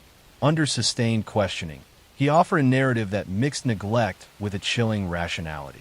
He said he had helped people who had nowhere else to go, that he had taken responsibility for their affairs when they drifted, and that he had paid bills and cashed checks to keep their names active so benefits would not lapse. As investigators pressed him about remains and missing persons, he shifted between claiming ignorance and offering explanations that did not stand up to evidence. Diane presented herself as bewildered, someone who had trusted her husband and trusted their home to be a refuge. She said she had been occupied with tutoring and afternoon classes and had not paid attention to the small discrepancies that investigators described. Witnesses later contradicted that account, describing times when Diane collected paperwork for tenants and signed forms on their behalf. The trial that followed revealed how easy it had been for harm to hide behind normalcy. Witnesses testified that the Mercers had positioned themselves as caretakers of people who would otherwise slip through the social safety net. They offered rides, helped fill out applications, and provided a warm place to sleep. For the vulnerable people who came to them, the Mercers felt like a lifeline. But that trust also gave Paul and Diane access to personal information, bank accounts, and the ability to declare someone moved away without anyone contesting it. Psychological experts painted a portrait of Paul as someone who craved control and rationalized exploitation as mercy. He saw himself as manager rather than manipulator, a person arranging the lives of others to suit his own needs. The prosecution argued that his acts went further than bookkeeping errors and neglect. They alleged he had orchestrated disappearances and concealed deaths to secure financial gain and preserve his image as a benevolent neighbor. Diane was portrayed as complicit, whether through active participation or willful blindness. In her defense, she insisted that she had not known the full extent of her husband's actions and that she had believed they were offering help. The jury weighed testimony about bank records, witness statements, and forensic findings, and ultimately the couple were convicted on counts related to fraud, abuse of vulnerable adults, and multiple charges connected to concealment. Sentences varied, but the community understood that the legal outcome could not fully account for the scale of harm. Families of victims who had been transient or estranged learned, often for the first time, that their loved ones had been in this town and in these rooms. The case prompted reform at the county level. Agencies began to require better tracking of residents in boarding situations, and social services implemented cross-checks to ensure benefits and pensions were not redirected without independent verification. Willow Ridge Drive returned to its ordinary rhythms with time, but the memory of the Mercers remained like a shadow on the cul-de-sac. Conversation about trust shifted in subtle ways. Next story, I'm going to tell you a story about a hidden inheritance, about a community built on silence and tradition, and about a devastating snowstorm that finally cracked open a 30-year-old murder hidden beneath the frozen ground of the northernmost wilderness. The town of Black Frost Lake was not truly a town, but a collection of hardy families who had settled along the remote border between Montana and Canada in the 1960s, drawn by the promise of untapped mining potential. By the 1990s, the mines were long closed, and the community survived purely on tradition and intense self-reliance. This was a world of vast, white silence, where outsiders were rarely welcome and personal matters were never discussed beyond family walls. The central figures in this silence were the Eldridge family. Old Man Eldridge, the patriarch, and his three sons, Silas, the eldest and the inheritor, Jonas, the quiet middle brother, and Caleb, the youngest, who had left the community years ago, breaking the Eldridge legacy. The core of their wealth was the Eldridge homestead itself, a sprawling log structure on a valuable stretch of lakeside property, held together by a complex, rigid will written by the patriarch. In the autumn of 1996, Caleb returned home unexpectedly. He was the prodigal son, a failure in the city, returning only because the patriarch had died the previous spring, and the will demanded all three sons be present to finalize the estate. Caleb needed a share of the land to settle his substantial debts. His return instantly poisoned the atmosphere. Silas, who had spent his life managing the patriarch's tyrannical whims, viewed Caleb as a parasite threatening the family's control. Jonas, caught between his brothers, retreated into his usual silence, Tension built over 3 weeks of strained meals and unresolved legal arguments in the frozen cabin. Then, on a Tuesday, one of the three brothers was gone.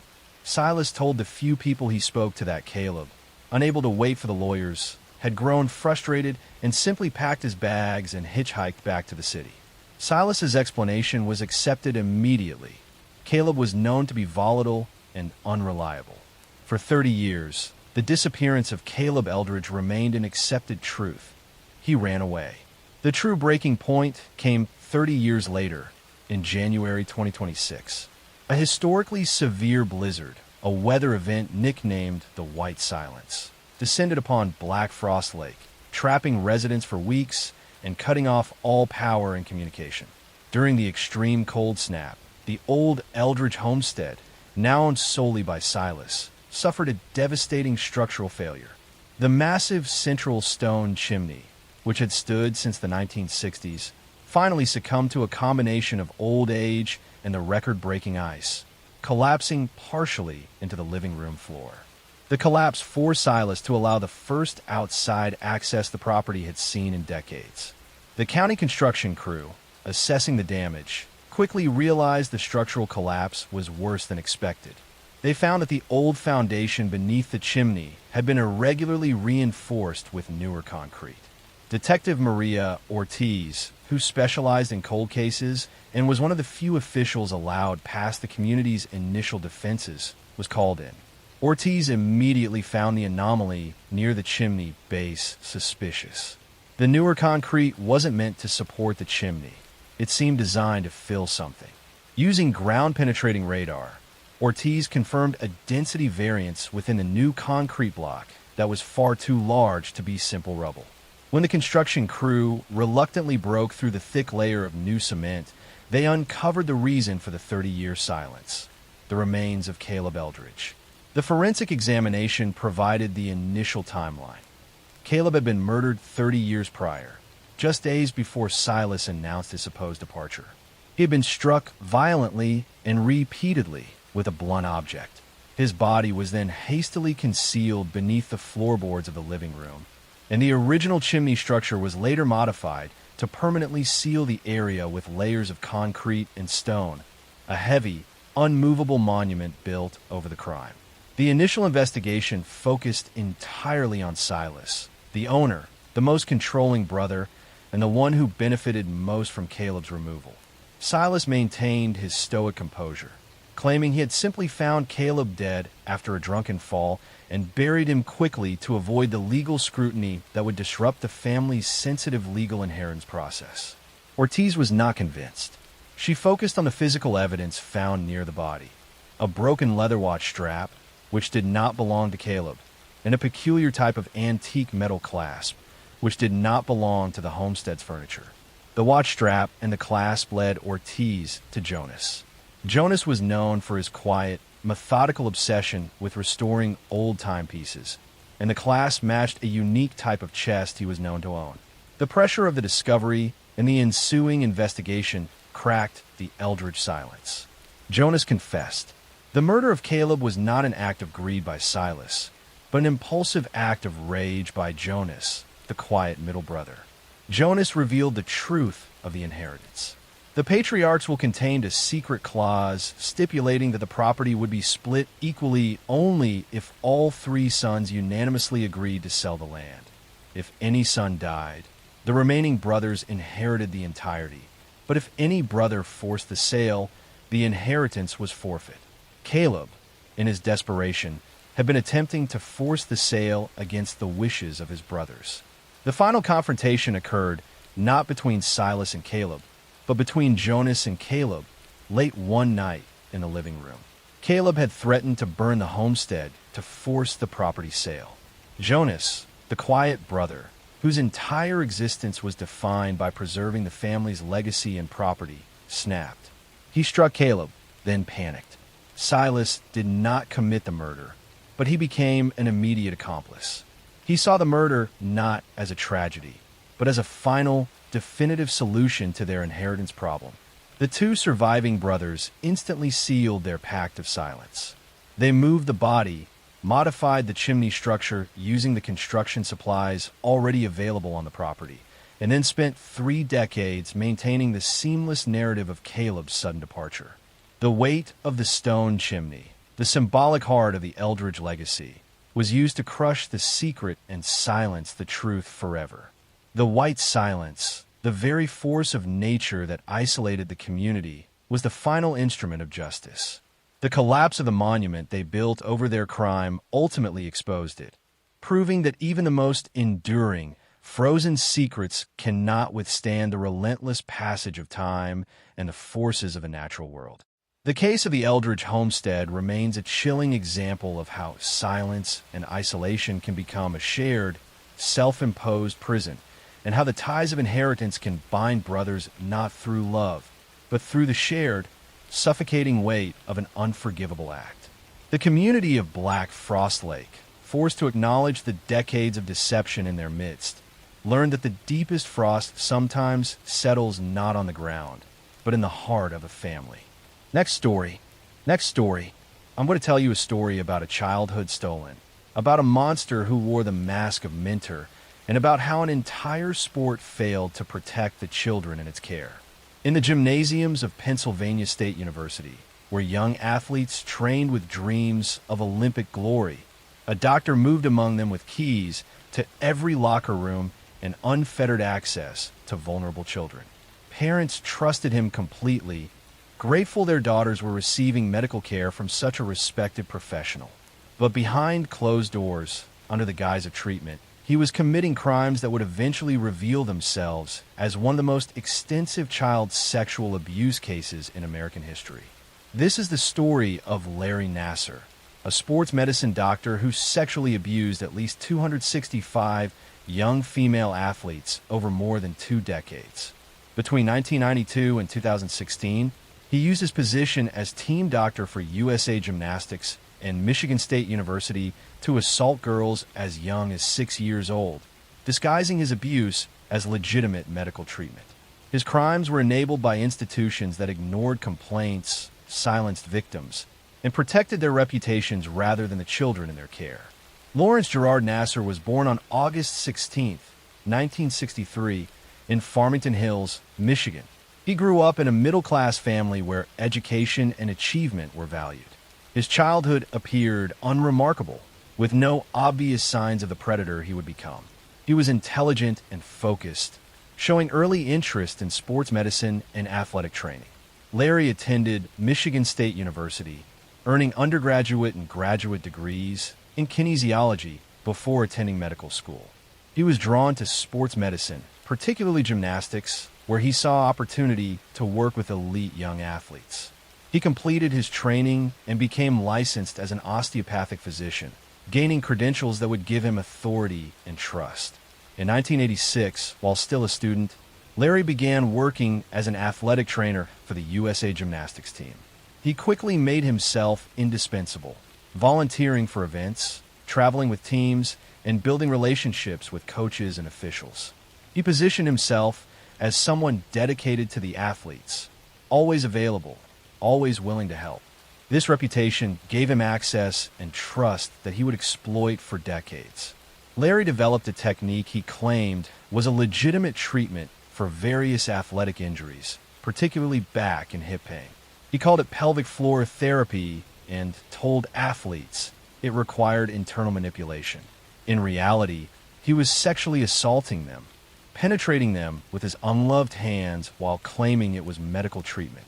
The girls were confused and uncomfortable, but trusted that a doctor knew what he was doing. He would perform these assaults in exam rooms, often with parents present in the room, but positioned so they could not see what his hands were doing beneath a sheet. He would chat casually with parents while assaulting their daughters. His demeanor so professional and relaxed that no one suspected anything inappropriate was happening. Larry targeted young gymnasts who were vulnerable and unlikely to question authority. These were girls who had been trained from early childhood to obey coaches and medical staff without question, to push through pain and discomfort, to trust that adults in positions of authority had their best interests at heart. Their conditioning made them perfect victims for someone who understood how to exploit that trust. Over 2 decades, Larry assaulted hundreds of girls. Some were Olympic medalists, elite athletes whose names the world knew.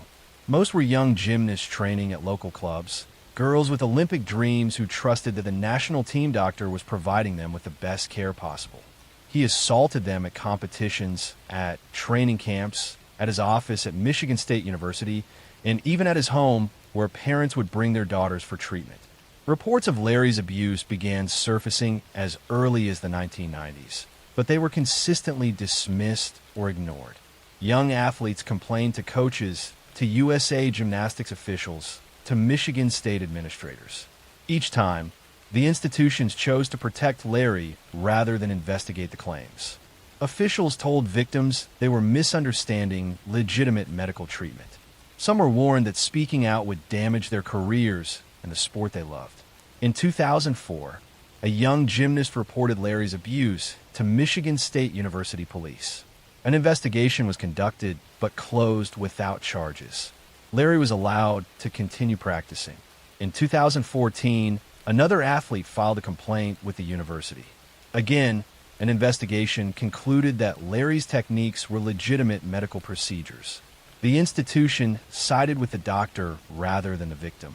The breakthrough came in 2016 when former gymnast Rachel Den Hollander went public with detailed accusations against Larry. Her willingness to speak openly, using her real name and providing specific accounts, gave other victims courage to come forward. Within months, dozens and then hundreds of women and girls reported that Larry had assaulted them during supposed medical treatments. Investigations by police and journalists revealed the staggering scope of Larry's crimes and the systematic failures by USA Gymnastics and Michigan State University to protect children in their care. Internal documents showed that officials had received numerous complaints over decades, but had taken no meaningful action to stop Larry or protect future victims. Larry Nassar was arrested in December 2016 on child pornography charges. As the investigation expanded, he was charged with multiple counts of criminal sexual conduct spanning decades. Faced with overwhelming evidence from hundreds of victims, he eventually pleaded guilty to avoid trial. His sentencing hearings in January 2018 became historic moments. Over 7 days, 156 victims gave impact statements describing how Larry's abuse had affected their lives. Olympic champions like Ali Raisman, Michaela Maroney, and Simone Biles spoke publicly about being abused by the doctor they had trusted. Judge Rosemary Aquilina allowed every victim who wanted to speak the opportunity to confront Larry. Larry Nassar was sentenced to 40 to 175 years in prison for criminal sexual conduct, in addition to a 60-year federal sentence for child pornography. He will die in prison. During sentencing, Judge Aquilina told him he had just signed his own death warrant. The fallout from a Nassar case was extensive. USA Gymnastics filed for bankruptcy under the weight of lawsuits. The entire USA Gymnastics board resigned. Michigan State University paid $500 million to settle claims from victims. Officials who had dismissed or ignored complaints faced criminal charges for their failures. Larry's case exposed how institutions prioritize reputation over child safety, how predators exploit positions of trust and authority, and how children in elite sports can be particularly vulnerable to abuse because they have been conditioned to endure pain and obey authority figures without question. The survivors of Larry Nassar's abuse have become advocates for changing how institutions handle allegations of abuse and for protecting children in sports. Next story. I'm going to tell you a story about a teacher who betrayed her students, about innocence exploited in the cruelest way, and about how those entrusted with protecting children can sometimes be the very ones who destroy them. In the classrooms of Seattle, Washington, where children should have been learning and growing in safety, a 6th-grade teacher was grooming one of her 12-year-old students for a relationship that would shock the nation. She presented herself as a dedicated educator, young and enthusiastic about teaching, but she was systematically manipulating a vulnerable boy, crossing boundaries that should have been sacred, transforming a position of trust into an instrument of abuse. This is the story of Mary Kay Letourneau, a 34-year-old elementary school teacher who in 1996 began a sexual relationship with her 12-year-old student Billy Foileau. She became pregnant with a child while he was still in 6th grade, was arrested and convicted of child rape, then violated her parole to continue the relationship, becoming pregnant again. She served 7 years in prison and after her release, shockingly married her victim when he turned 18. Their relationship lasted until her death in 2020, but it began as child sexual abuse that was romanticized by media coverage that should have called it what it was, a crime. Mary Catherine Schmitz was born on January 30th, 1962, in Tustin, California. She came from a prominent Catholic family. Her father was a politician who served in the U.S. House of Representatives, and her mother was a fervent anti-abortion activist. Mary Kay grew up in an environment of rigid religious values and public scrutiny, where appearance and reputation mattered above all else. Despite the outward respectability, Mary Kay's childhood was troubled.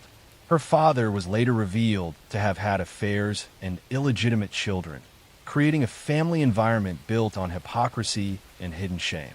Mary Kay learned early that public image mattered more than private truth, that respectable facades could conceal moral failures. Mary Kay attended Catholic schools and seemed to be following a conventional path. She married her college boyfriend Steve Letourneau, had 4 children with him, and became an elementary school teacher. To those who knew her, she seemed like a devoted mother and enthusiastic educator. But her marriage was troubled, and she was unhappy with her life, feeling trapped by responsibilities and unfulfilled expectations. In 1996, Mary Kay was teaching 6th grade at Shorewood Elementary School in Seattle.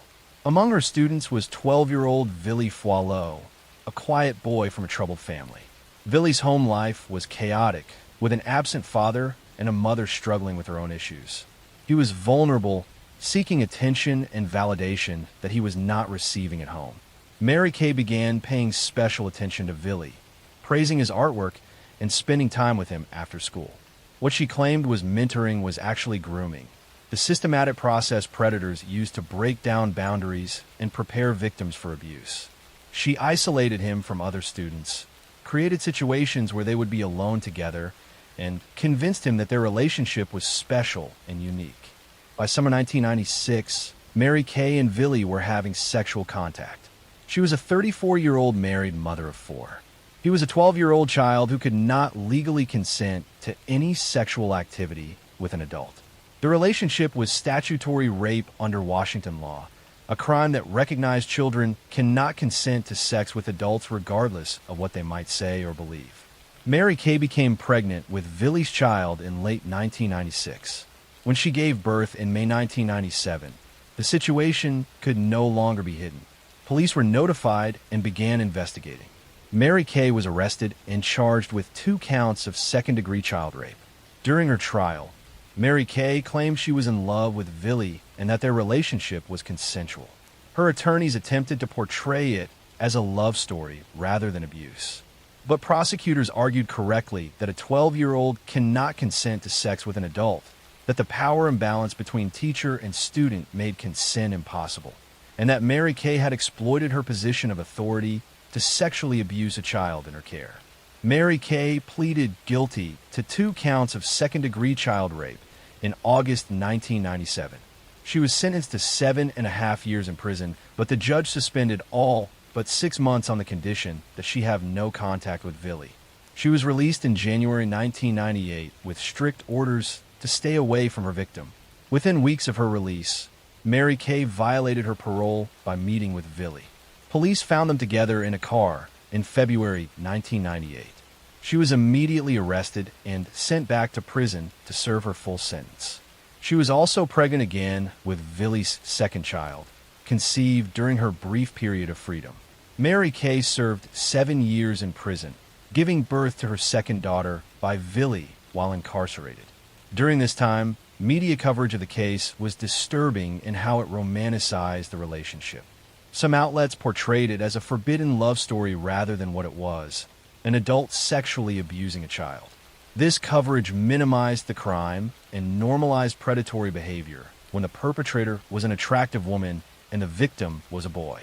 Mary Kay was released from prison in 2004 when Villy was 21 years old. Shockingly, the two resumed their relationship and married in 2005. They stayed together for 15 years, raising their two daughters. To some, this seemed to validate the relationship, proof that it was genuine love rather than abuse.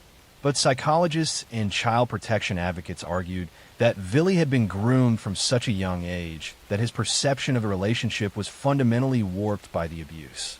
Mary Kay Letourneau died of cancer on July 6, 2020, at age 58.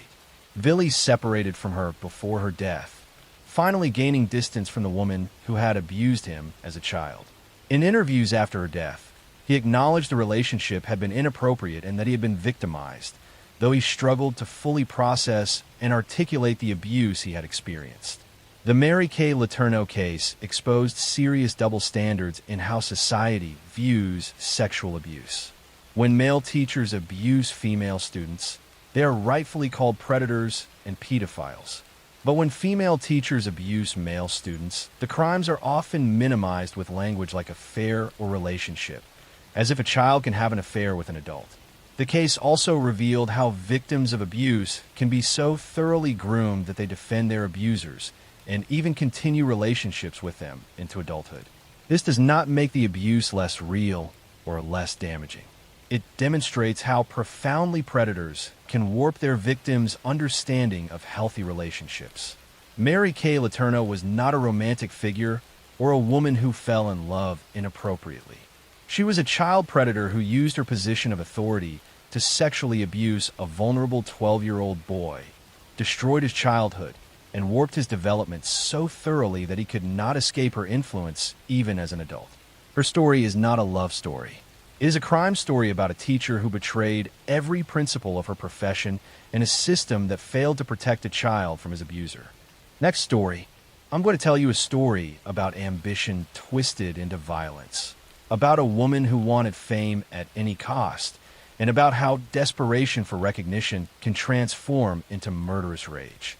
In the glittering world of professional figure skating, where athletes dedicate their lives to perfection and competition is fierce, a rivalry was escalating beyond normal bounds.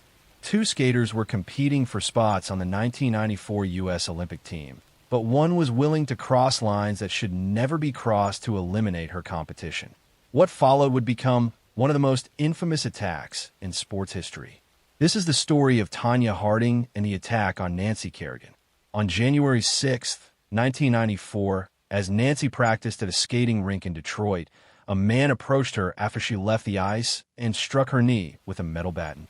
The attack was designed to injure her badly enough to force her withdrawal from the upcoming national championships and Olympic trials.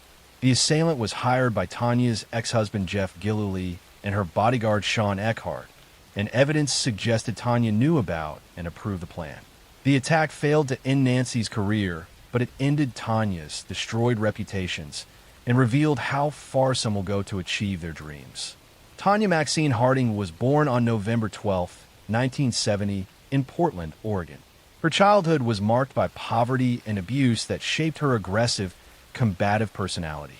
Her mother, Lavana, was brutal, physically and emotionally abusing Tanya throughout her childhood. She would beat her daughter, mock her appearance, and push her relentlessly in skating while never offering praise or affection. Tanya's family was poor, struggling to afford skating lessons and equipment.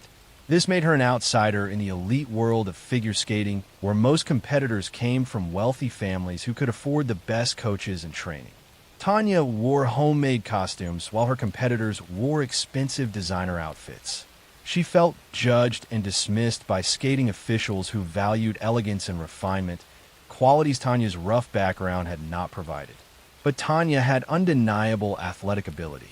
She was powerful and aggressive, landing jumps other female skaters could not. In 1991, she became the first American woman to land a triple axel in competition, a feat requiring tremendous strength and technical skill. This should have made her a star, but judges consistently scored her lower than competitors with more polished presentations. Tanya's personal life was chaotic. She married Jeff Gillooly when she was 19, beginning a volatile relationship marked by domestic violence. Jeff was controlling and abusive, and Tanya was trapped in a cycle she did not know how to escape. The abuse she had experienced from her mother had normalized violence in relationships. By 1993, Tanya's skating career was declining. She was 23, old for a figure skater, and her technical skills were offset by presentation scores that judges kept artificially low. Meanwhile, Nancy Kerrigan was emerging as America's skating sweetheart. Nancy was elegant, beautiful, and came from a working-class background that made her relatable. She was everything Tanya was not, and she was winning. Tanya became obsessed with Nancy, seeing her as the obstacle between herself and Olympic glory. In Tanya's mind, if Nancy were eliminated, she would make the Olympic team and finally receive the recognition she deserved. This obsession transformed into a conspiracy to injure Nancy badly enough to force her withdrawal from competition. Tanya's ex-husband Jeff and her bodyguard Sean began planning the attack in late 1993. They hired Shane Stant to carry out the assault and Derek Smith to drive the getaway car. The plan was crude but effective. Wait for Nancy to finish practice, approach her when she was vulnerable, and strike her knee hard enough to cause serious injury. On January 6, 1994, at the Cobo Arena in Detroit, Shane Stant waited for Nancy to finish practicing. As she walked through a corridor talking to her father, Shane rushed up and struck her right knee with a metal baton. He fled before anyone could stop him. Nancy collapsed, crying in pain and confusion, repeatedly asking why someone would do this to her. The attack made international headlines immediately. Nancy was America's sweetheart, and the brutal assault shocked the sports world. Investigators began working to identify the assailant and determine if this was a random attack or something more sinister. Within days, the conspiracy unraveled. Sean Eckhart, Tanya's bodyguard, began talking to people about his involvement, unable to resist bragging about the crime. Investigators traced phone records connecting Tanya's camp to the attacker. Jeff, Sean, Shane, and Derek were all arrested and confessed, each implicating the others. The question became, what did Tanya know and when did she know it? Evidence suggested she knew about the attack beforehand and may have helped plan it, though she denied this. After the attack, she definitely knew who was responsible, but said nothing to authorities, making her complicit even if she had not initiated the plan. Nancy recovered more quickly than expected. Her knee was bruised, but not permanently damaged. She competed at the national championships in February and placed second. Tanya won the event, but the victory was overshadowed by the investigation. Both were named to the Olympic team, setting up a dramatic confrontation in Lillehammer, Norway. At the 1994 Winter Olympics, the focus was on Tanya and Nancy rather than the competition itself. Nancy skated beautifully and won the silver medal. Tanya's performance was disastrous, hampered by equipment problems and the pressure of the scandal. She finished 8th. After the Olympics, Tanya pleaded guilty to conspiring to hinder prosecution for not reporting what she knew about the attack. She received 3 years probation, was fined, and was banned for life from competitive figure skating. Her accomplices received prison sentences ranging from 18 months to 2 years. Nancy continued skating professionally and became a commentator and analyst. Her career recovered, though the attack remains the event most associated with her name. Tanya's life after skating was troubled, marked by various attempts to achieve fame through boxing, reality television, and other ventures. The attack on Nancy Kerrigan stands as one of sport's most shocking moments, revealing how far ambition can push people beyond moral boundaries. Tanya Harding destroyed her own career and reputation in an attempt to eliminate competition, proving that sometimes the most dangerous opponent is not the one across the ice, but the desperation and rage within yourself that convinces you violence is the answer to your problems. Next story. I'm going to tell you a story about a woman who craved attention above all else, about lies that spiraled into tragedy, and about how the desperate need to be noticed can lead someone to commit unspeakable acts against those who trust them most. In the quiet town of Union, South Carolina, during the fall of 1994, a young mother became the center of a national news story that would captivate and horrify America. Susan Smith reported that a black man had carjacked her vehicle with her two young sons still strapped in their car seats. She made tearful pleas on national television for the safe return of her children. But her story was a lie, and the truth would prove far more disturbing than anyone imagined. This is the story of Susan Smith, who on October 25th, 1994, drove her car into John D. Long Lake with her 3-year-old son Michael and 14-month-old son Alexander, still buckled inside. She watched as the vehicle slowly sank beneath the water, then created an elaborate false story about a carjacking. For 9 days, she maintained this deception while search teams looked for her children and the nation prayed for their safe return.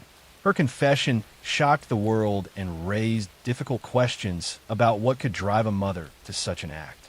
Susan Lee Vaughn was born on September 26, 1971, in Union, South Carolina. Her childhood was marked by trauma and instability that would shape her psychological development. When Susan was 6 years old, her father took his own life, an event that devastated her and left lasting emotional scars. Her mother remarried, but Susan's relationship with her stepfather was complicated and troubled. Susan grew up desperate for attention and validation. She struggled with feelings of abandonment after her father's passing and never developed healthy coping mechanisms for processing trauma. She sought approval through relationships with boys and men, believing romantic attention could fill the emptiness she felt inside. This pattern would continue into adulthood with destructive consequences. In her teenage years, Susan was popular and outgoing, but those close to her recognized her neediness and emotional instability. She required constant reassurance and would become distraught when relationships ended or when she felt ignored. She had difficulty being alone and would quickly move from one relationship to another. Susan married David Smith in 1991 when she was 19 years old. They had 2 sons, Michael born in 1991 and Alexander born in 1993. But the marriage was troubled from the beginning. Susan and David fought frequently, separated multiple times, and were in the process of divorcing when the tragedy occurred. By 1994, Susan was involved with Tom Finley, the son of her employer at a local business. She was infatuated with Tom and believed he represented her chance at a better life. But Tom made it clear he was not interested in a serious relationship, particularly not with someone who had children. He wrote Susan a letter breaking off their relationship, specifically mentioning that he did not want the responsibility of children. This rejection devastated Susan. In her distorted thinking, she began to believe that her children were obstacles preventing her from having the relationship and life she wanted. Rather than accepting that Tom was simply not interested in a committed relationship, she convinced herself that if she did not have children, he would want to be with her. On the evening of October 25th, 1994, Susan strapped her 2 sons into their car seats in her Mazda Protege and drove to John D. Long Lake, a remote body of water near Union. She released the parking brake and allowed the car to roll down a boat ramp into the lake. She stood on the shore and watched as the vehicle slowly sank beneath the surface with her children trapped inside. Michael and Alexander were conscious as the water entered the car. The vehicle took 6 minutes to fully submerge, meaning the children were aware and terrified during their final moments. This detail would later become one of the most haunting aspects of the case. After watching her children drown, Susan drove to a nearby home and claimed she had been carjacked by a black man who had taken her car with the children inside. She provided a detailed description of her supposed attacker, and law enforcement immediately began searching for the vehicle and the children, while also looking for a suspect matching her description. Susan appeared on national television, making tearful pleas for her children's safe return. She was interviewed repeatedly, always maintaining her story about the carjacking. The black community in Union was subjected to increased scrutiny and racial profiling based on Susan's false accusation, adding another layer of harm to her deception. But investigators were suspicious from the beginning. Susan's story had inconsistencies, and her behavior seemed wrong. She showed emotion during press conferences, but seemed able to turn it on and off. Details of her account did not match the physical evidence or timeline. As pressure mounted, Susan's story began to change and contradict itself. On November 3rd, 1994, 9 days after the children disappeared, Susan confessed to investigators. She admitted she had allowed the car to roll into the lake with her sons inside. She claimed she had intended to go into the water with them, but had gotten out at the last moment. She said she never meant to hurt her children and that she was not in her right mind. The confession led investigators to John D. Long Lake, where divers recovered the vehicle with the bodies of Michael and Alexander still strapped in their car seats. The recovery was broadcast on national television, and the images of the car being pulled from the water became seared into the national consciousness. Susan Smith was charged with 2 counts of taking a life. Her trial in July 1995 was watched by millions. The prosecution argued she had deliberately ended her children's lives because they were obstacles to the relationship she wanted with Tom Finley. They presented evidence, including the letter from Tom, mentioning he did not want children. The defense argued Susan was mentally ill, suffering from depression and suicidal thoughts, and that her actions were the result of psychological breakdown rather than calculated intent. They presented evidence of her traumatic childhood and mental health struggles. The jury convicted Susan Smith on both counts, but rejected the death penalty, instead sentencing her to life in prison with the possibility of parole after 30 years. The decision to spare her life was controversial, with some believing she deserved the ultimate punishment for her crimes. Susan Smith remains imprisoned in South Carolina. She will be eligible for parole in 2024 after serving 30 years. She has given occasional interviews from prison where she has expressed remorse, though many question the sincerity of her statements. Her case became a national conversation about mental health, the pressures faced by young mothers, and how desperation for romantic relationships can lead to tragedy. It also highlighted the harm caused by her false accusation against a black man, which fueled racial tensions and stereotypes. The images of Susan Smith on television pleading for her children's return while knowing they were already gone remain some of the most chilling moments in true crime history. A reminder that sometimes the greatest danger comes not from strangers, but from those who should love and protect us most. Next story. I'm going to tell you a story about a friendship that became fatal, about jealousy that festered into violence, and about how toxic relationships can lead young people down paths from which there's no return.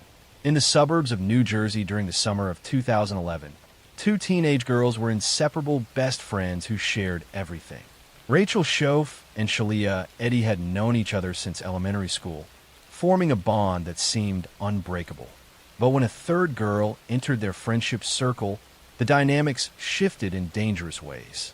What began as typical teenage jealousy and social drama would escalate into a crime that shocked the nation. This is the story of the elimination of Skylar Neese. On July 6, 2012, 16-year-old Skylar sneaked out of her bedroom window at midnight to meet her 2 best friends, Rachel and Shalia. The girls drove to a remote area in Pennsylvania where Rachel and Shalia attacked Skylar, stabbing her repeatedly and leaving her body in the woods.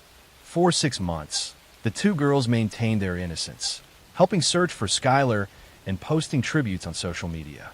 Their confession revealed they had ended their friend's life simply because they no longer wanted to be friends with her. Rachel Schoaf was born in 1996 in West Virginia. She grew up in a religious household where her parents were involved in their local church. Rachel was intelligent and did well in school, participating in activities and appearing to be a normal, well-adjusted teenager. But beneath the surface, she struggled with anxiety and a desperate need for approval from her peers. Shalia Eddy was also born in 1996, growing up in Morgantown, West Virginia. She came from a working-class family and was known for being outgoing and popular. Shalia was the dominant personality in her friendships, someone who liked to be in control and became upset when things did not go her way. Skylar Neese was born in 1996 to loving parents who doted on their only child. She was bright, funny, and had dreams of attending college and building a successful future. She considered Rachel and Shalia her closest friends and trusted them completely. The three girls met in elementary school and became close during their early teenage years. They spent countless hours together, having sleepovers, sharing secrets, and navigating the complicated social world of high school. But by 2012, tensions were developing in the friendship. Rachel and Shalia had become romantically involved with each other, a relationship they wanted to keep secret. Skylar knew about their relationship, and Rachel and Shalia worried she might reveal their secret. Additionally, typical teenage drama about jealousy, perceived slights, and shifting social dynamics created resentment. Rather than simply ending the friendship or accepting that they were growing apart, Rachel and Shalia began discussing a more permanent solution. They planned to eliminate Skylar, believing this would solve their problems and prevent her from revealing their secrets or causing them social difficulties. On the night of July 5th, 2012, Rachel and Shalia contacted Skylar and arranged to pick her up at midnight. Skylar sneaked out of her bedroom window, something she had done before to hang out with friends. Security cameras captured her getting into Shalia's car, with Rachel already inside. It was the last time Skylar would be seen alive. The girls drove across the state line into Pennsylvania to a remote wooded area they had selected in advance. They had brought knives and cleaning supplies, showing premeditation. Once they arrived at the isolated location, Rachel and Shalia attacked Skylar simultaneously, stabbing her repeatedly. Skylar fought for her life but was overpowered by the two attackers. After Skylar passed away, Rachel and Shalia hid her body in the woods, covering it with branches and debris. They cleaned blood from themselves and the car, disposed of evidence, and returned home. The next morning, they began acting as if nothing had happened. When Skylar's parents discovered she was missing, they immediately contacted police. Rachel and Shalia participated in the search, posting messages on social media asking for Skylar's safe return. They gave statements to police claiming they had dropped Skylar off at the end of her street after driving around for a while, and that she had gotten into another car with unknown people. For months, the investigation focused on the possibility that Skylar had run away or been abducted by strangers. But investigators became increasingly suspicious of Rachel and Shalia. Their stories had inconsistencies, and their behavior seemed wrong. Cell phone records and social media activity raised questions about their accounts of that night. The pressure of maintaining the deception wore on Rachel. She was experiencing severe anxiety and guilt. In December 2012, 6 months after the incident, Rachel broke down and confessed to her attorney and then to police. She led investigators to Skylar's body in the Pennsylvania woods and implicated Shalia as her accomplice in the planning and execution of the attack. Rachel pleaded guilty and agreed to testify against Shalia. In May 2013, Shalia was arrested and charged. Unlike Rachel, who showed remorse, Shalia maintained a defiant attitude and showed little emotion about what had happened to Skylar. Rachel Shove pleaded guilty to second-degree charges and was sentenced to 30 years in prison with eligibility for parole after 15 years. During her sentencing, she apologized to Skylar's family and expressed remorse for her actions. Shalia Eddy pleaded guilty to first-degree charges in January 2014 and was sentenced to life in prison with eligibility for parole after 15 years. Throughout the proceedings, she showed minimal emotion and offered no real explanation for why she had participated in ending her friend's life. The case gained national attention when Rachel's confession included the chilling statement that they had eliminated Skylar because they did not want to be friends with her anymore. This seemingly trivial motivation for such extreme violence shocked people and raised questions about teenage psychology, peer pressure, and how conflicts escalate. Skylar's parents, Dave and Mary Neese, became advocates for missing children and pushed for legislative changes. Skylar's Law was passed in West Virginia, requiring earlier activation of Amber Alerts for missing children even when there is no evidence of abduction. The case also highlighted the dark side of teenage social dynamics and how seemingly normal young people can commit terrible acts. Both Rachel and Shalia came from stable homes, had no history of serious behavioral problems, and appeared to be typical teenagers. Yet together, they planned, and executed their friend's elimination over what amounted to normal friendship conflicts. Skylar Neese was 16 years old when her two best friends decided her life was worth less than their convenience. Her parents lost their only child to a crime that made no rational sense, committed by girls they had welcomed into their home countless times. The case remains a tragic reminder that sometimes the greatest danger comes not from strangers, but from those we trust most, and that evil can emerge in the most unexpected places, even in the hearts of teenage girls who should have been focused on homework and dating rather than planning their friend's demise. Next story. I'm going to tell you a story about a childhood stolen, about a monster who wore the mask of Minter, and about how an entire sport failed to protect the children in its care. In the gymnasiums of Pennsylvania State University, where young athletes trained with dreams of Olympic glory, a doctor moved among them with keys to every locker room and unfettered access to vulnerable children. Parents trusted him completely, grateful their daughters were receiving medical care from such a respected professional. But behind closed doors, under the guise of treatment, he was committing crimes that would eventually reveal themselves as one of the most extensive child sexual abuse cases in American history. This is the story of Larry Nassar, a sports medicine doctor who sexually abused at least 265 young female athletes over more than 2 decades. Between 1992 and 2016, he used his position as team doctor for USA Gymnastics and Michigan State University to assault girls as young as 6 years old, disguising his abuse as legitimate medical treatment. His crimes were enabled by institutions that ignored complaints, silenced victims, and protected their reputations rather than the children in their care. Lawrence Gerard Nassar was born on August 16, 1963, in Farmington Hills, Michigan. He grew up in a middle-class family where education and achievement were valued. His childhood appeared unremarkable, with no obvious signs of the predator he would become. He was intelligent and focused, showing early interest in sports medicine and athletic training. Larry attended Michigan State University, earning undergraduate and graduate degrees in kinesiology before attending medical school. He was drawn to sports medicine, particularly gymnastics, where he saw opportunity to work with elite young athletes. He completed his training and became licensed as an osteopathic physician, gaining credentials that would give him authority and trust.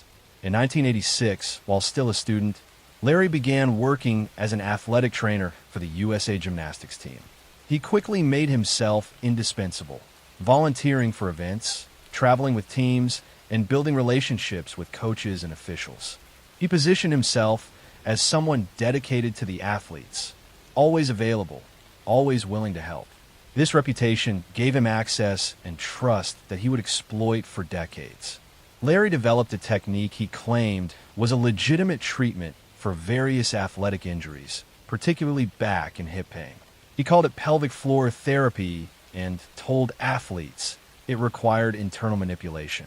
In reality, he was sexually assaulting them, penetrating them with his unloved hands while claiming it was medical treatment. The girls were confused and uncomfortable, but trusted that a doctor knew what he was doing. He would perform these assaults in exam rooms, often with parents present in the room, but positioned so they could not see what his hands were doing beneath a sheet. He would chat casually with parents while assaulting their daughters. His demeanor so professional and relaxed that no one suspected anything inappropriate was happening. Larry targeted young gymnasts who were vulnerable and unlikely to question authority. These were girls who had been trained from early childhood to obey coaches and medical staff without question, to push through pain and discomfort, to trust that adults in positions of authority had their best interests at heart.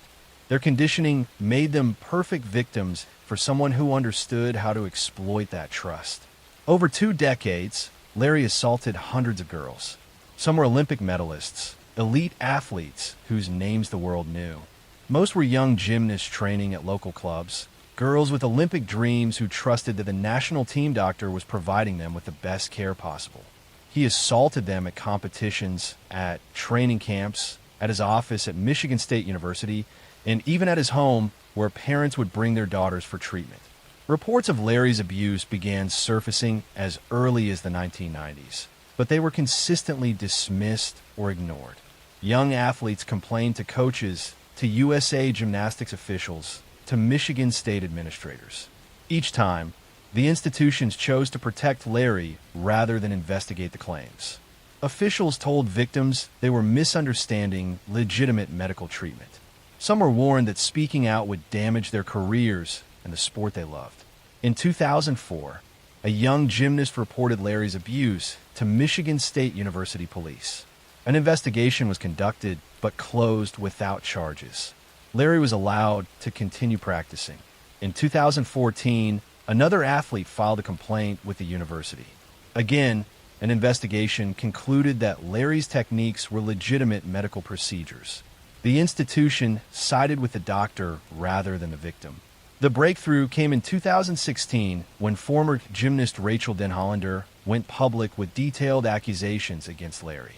Her willingness to speak openly, using her real name and providing specific accounts, gave other victims courage to come forward. Within months, dozens and then hundreds of women and girls reported that Larry had assaulted them during supposed medical treatments. Investigations by police and journalists revealed the staggering scope of Larry's crimes and the systematic failures by USA Gymnastics and Michigan State University to protect children in their care. Internal documents showed that officials had received numerous complaints over decades, but had taken no meaningful action to stop Larry or protect future victims. Larry Nassar was arrested in December 2016 on child pornography charges. As the investigation expanded, he was charged with multiple counts of criminal sexual conduct spanning decades. Faced with overwhelming evidence from hundreds of victims, he eventually pleaded guilty to avoid trial. His sentencing hearings in January 2018 became historic moments. Over 7 days, 156 victims gave impact statements describing how Larry's abuse had affected their lives. Olympic champions like Ali Raisman, Michaela Maroney, and Simone Biles spoke publicly about being abused by the doctor they had trusted. Judge Rosemary Aquilina allowed every victim who wanted to speak the opportunity to confront Larry. Larry Nassar was sentenced to 40 to 175 years in prison for criminal sexual conduct, in addition to a 60-year federal sentence for child pornography. He will die in prison. During sentencing, Judge Aquilina told him he had just signed his own death warrant. The fallout from a Nassar case was extensive. USA Gymnastics filed for bankruptcy under the weight of lawsuits. The entire USA Gymnastics board resigned. Michigan State University paid $500 million to settle claims from victims. Officials who had dismissed or ignored complaints faced criminal charges for their failures. Larry's case exposed how institutions prioritize reputation over child safety, how predators exploit positions of trust and authority, and how children in elite sports can be particularly vulnerable to abuse because they have been conditioned to endure pain and obey authority figures without question. The survivors of Larry Nassar's abuse have become advocates for changing how institutions handle allegations of abuse and for protecting children in sports. I'm going to tell you a story about how trust was turned into a weapon, how power hid behind fame, and how silence allowed evil to grow inside one of America's most respected universities. For decades, Jerry Sandusky was known as one of the brightest minds in college football. At Pennsylvania State University, he helped build a program that symbolized discipline, teamwork, and pride. Parents admired him, players respected him, and the community treated him as a hero. What nobody saw was the darkness behind that success. The double life of a man who used his position to exploit the very children he claimed to protect. Jerry Sandusky was born in 1944 in a small Pennsylvania town. His parents ran a local youth recreation center, a place filled with the laughter of children and the sound of bouncing basketballs. From an early age, he learned how to connect with kids, how to seem trustworthy, how to play the role of the caring mentor. When he joined Penn State's football staff in 1969, he quickly became a central figure in the team's success. He was known for his enthusiasm, his focus on defense, and his ability to motivate young players. In the late 1970s, he started a charity called the Second Mile, officially meant to support disadvantaged children and give them guidance through sports. It was seen as a noble cause, a way for an accomplished coach to give back to his community. But behind that charitable image, the second mile became a hunting ground. Sandusky identified vulnerable boys, many from broken homes, and slowly built their trust. He took them to games, invited them to stay overnight, gave them gifts, and made them feel special. Over time, that kindness turned into control. What started as a mentoring relationship became abuse. For years, he operated in plain sight. His reputation and connections shielded him. When anyone raised questions, the doubts were quietly dismissed. Penn State was a powerful institution, and its football program was sacred to the community. No one wanted to believe that one of its most respected figures could be capable of such acts. The first serious signs of trouble surfaced in the late 1990s. A mother reported that Sandusky had behaved inappropriately with her son. An investigation followed, but no charges were filed.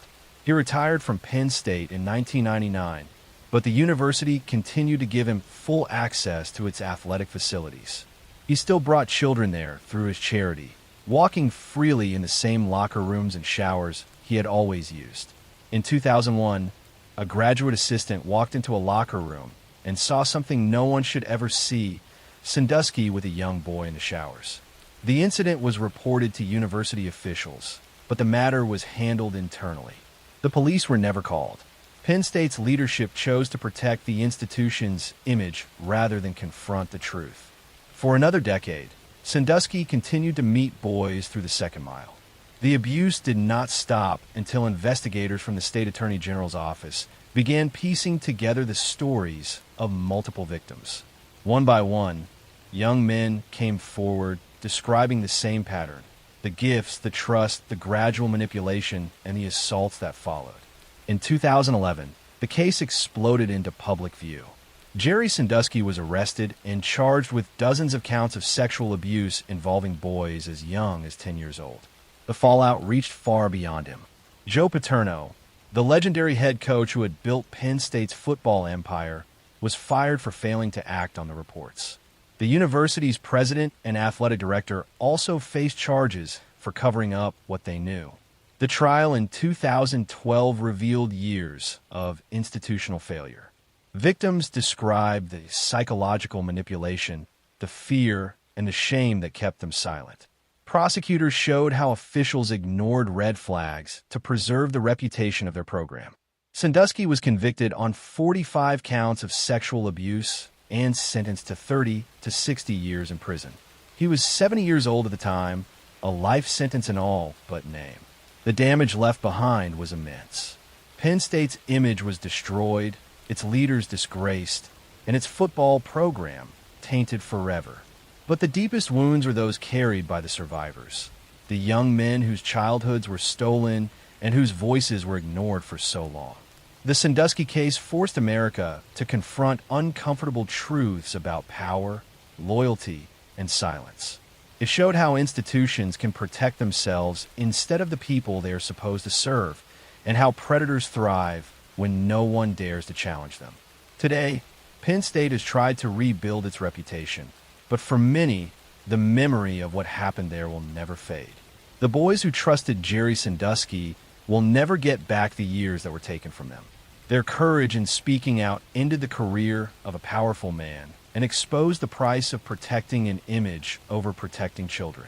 It remains one of the darkest chapters in American sports, not just because of what one man did, but because of how many others looked away while he did it. I'm going to tell you a story about power, silence, and the cost of speaking the truth.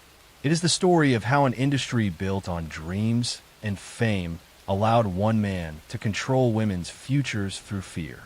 This is the story of Harvey Weinstein and the system that helped him stay untouchable for decades. For years, Harvey Weinstein was one of the most powerful figures in Hollywood. As the co-founder of Miramax and later the Weinstein Company, he produced dozens of award-winning films that shaped modern cinema. He stood on the stages of the Academy Awards, shaking hands with actors, directors, and politicians. His name appeared in movie credits alongside some of the greatest titles of the 1990s and 2000s. To the public, he was the man who made stars. Inside the industry, he was feared. Weinstein's story began in Queens, New York, where he and his brother Bob grew up in a working-class family.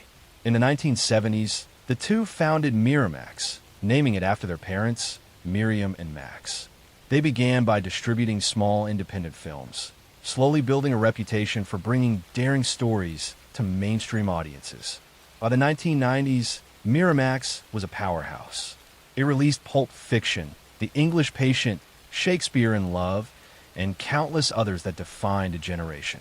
But behind the scenes, Harvey Weinstein ruled through intimidation. Colleagues described him as explosive, controlling, and obsessed with dominance.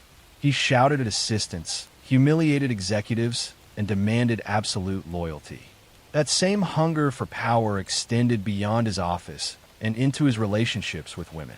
In hotel suites, production offices, and film festivals, Weinstein used his position to lure aspiring actresses and employees into situations where he could exploit them. He would promise career opportunities, auditions, or roles, but once alone, he would corner them, harass them, or assault them. Many women described the same routine, a meeting about work that turned into pressure, coercion, and threats. For years, the rumors spread quietly. Agents warned their clients to be careful. Some assistants tried to speak up, but were silenced by non-disclosure agreements or fear of losing their careers. Hollywood's culture of secrecy made it easy for him to operate. His films employed thousands, his influence stretched across studios, and his donations reached politicians and charities. Speaking against him meant risking everything. When women did try to go public, the system around Weinstein reacted to protect him. Lawyers threatened lawsuits. Tabloids were used to discredit victims. In some cases, private investigators were hired to track women who were considering speaking out. The first public cracks appeared in 2015 when actress Ashley Judd mentioned an unnamed studio executive who had made inappropriate advances toward her. Her story drew attention, but no one named Weinstein yet. That would change 2 years later. In October 2017, the New York Times published an article by Jodi Kantor and Megan Twohey detailing multiple allegations of sexual harassment and assault against Harvey Weinstein, spanning 3 decades. Within days, The New Yorker followed with another investigation by Ronan Farrow, containing even more accounts, including women describing rape and intimidation. The stories shared chilling similarities: hotel meetings, locked doors, demands for massages, and threats when they refused. The impact was immediate. Dozens of women, actresses, assistants, models, journalists came forward. Among them were well-known names like Gwyneth Paltrow, Angelina Jolie, Rosanna Arquette, and Salma Hayek. Many had remained silent for years, afraid of what would happen if they challenged a man so deeply connected to the industry. As the accusations grew, so did the realization that this was not an isolated case of one predator. It was a window into how Hollywood had normalized abuse of power for decades. The story ignited a movement. Women across industries began sharing their own experiences under the hashtag #MeToo, a phrase originally coined by activist Turner Burke years earlier to support survivors of sexual violence. Within months, the #MeToo movement became a global reckoning. Harvey Weinstein was fired from his own company and expelled from the Academy of Motion Picture Arts and Sciences. His empire crumbled overnight. But the real test would come in court. In 2020, after years of legal battles, Weinstein stood trial in New York. 6 women testified, describing how he had assaulted them and used his power to silence them.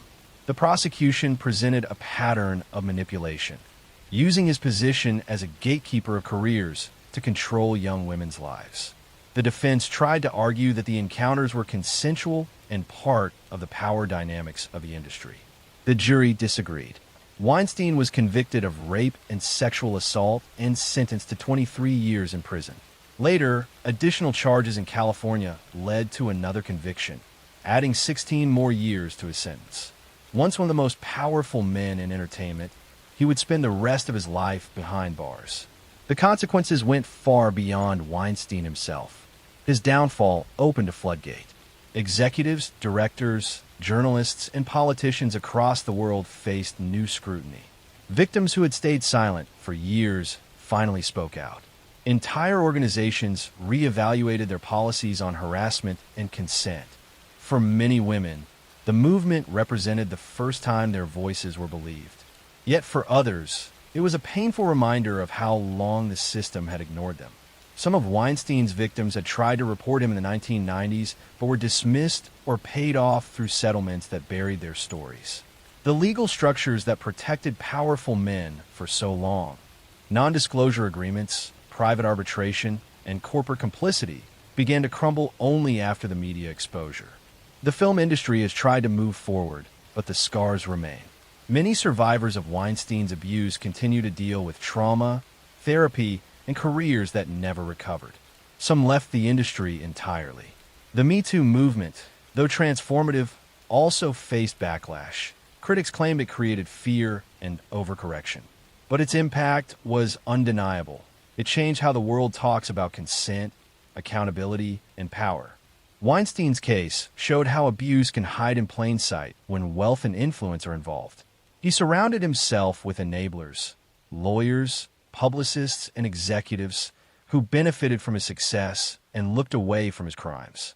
In the end, his downfall was not only a personal collapse, but an indictment of an entire culture that prioritized money and fame over humanity. When he entered the courtroom in handcuffs, limping and pale, the image symbolized the end of an era, the moment when power no longer guaranteed protection. For decades, Hollywood had rewarded silence. Now, silence had finally broken. Harvey Weinstein will likely die in prison. His name, once attached to golden statues and glamorous parties, now stands as a warning, a symbol of what happens when power goes unchecked. But the women who spoke out did more than expose one man. They exposed a system built on fear and silence. And they changed the world by refusing to stay quiet. Their voices created a movement that outlived his power, proving that even in the darkest corners of fame, truth still finds a way to be heard. I'm going to tell you a story about a woman who turned tragedy into profit, about deception that lasted decades, and about how the desire for sympathy and financial gain can lead someone to commit the unthinkable repeatedly. In the small town of Wanacue, New Jersey, during the 1970s and 1980s, one family seemed cursed by terrible luck. Mary Beth Tinning's children kept passing away, one after another, from various mysterious illnesses and sudden medical emergencies. Neighbors expressed sympathy for the seemingly devoted mother who kept losing her babies.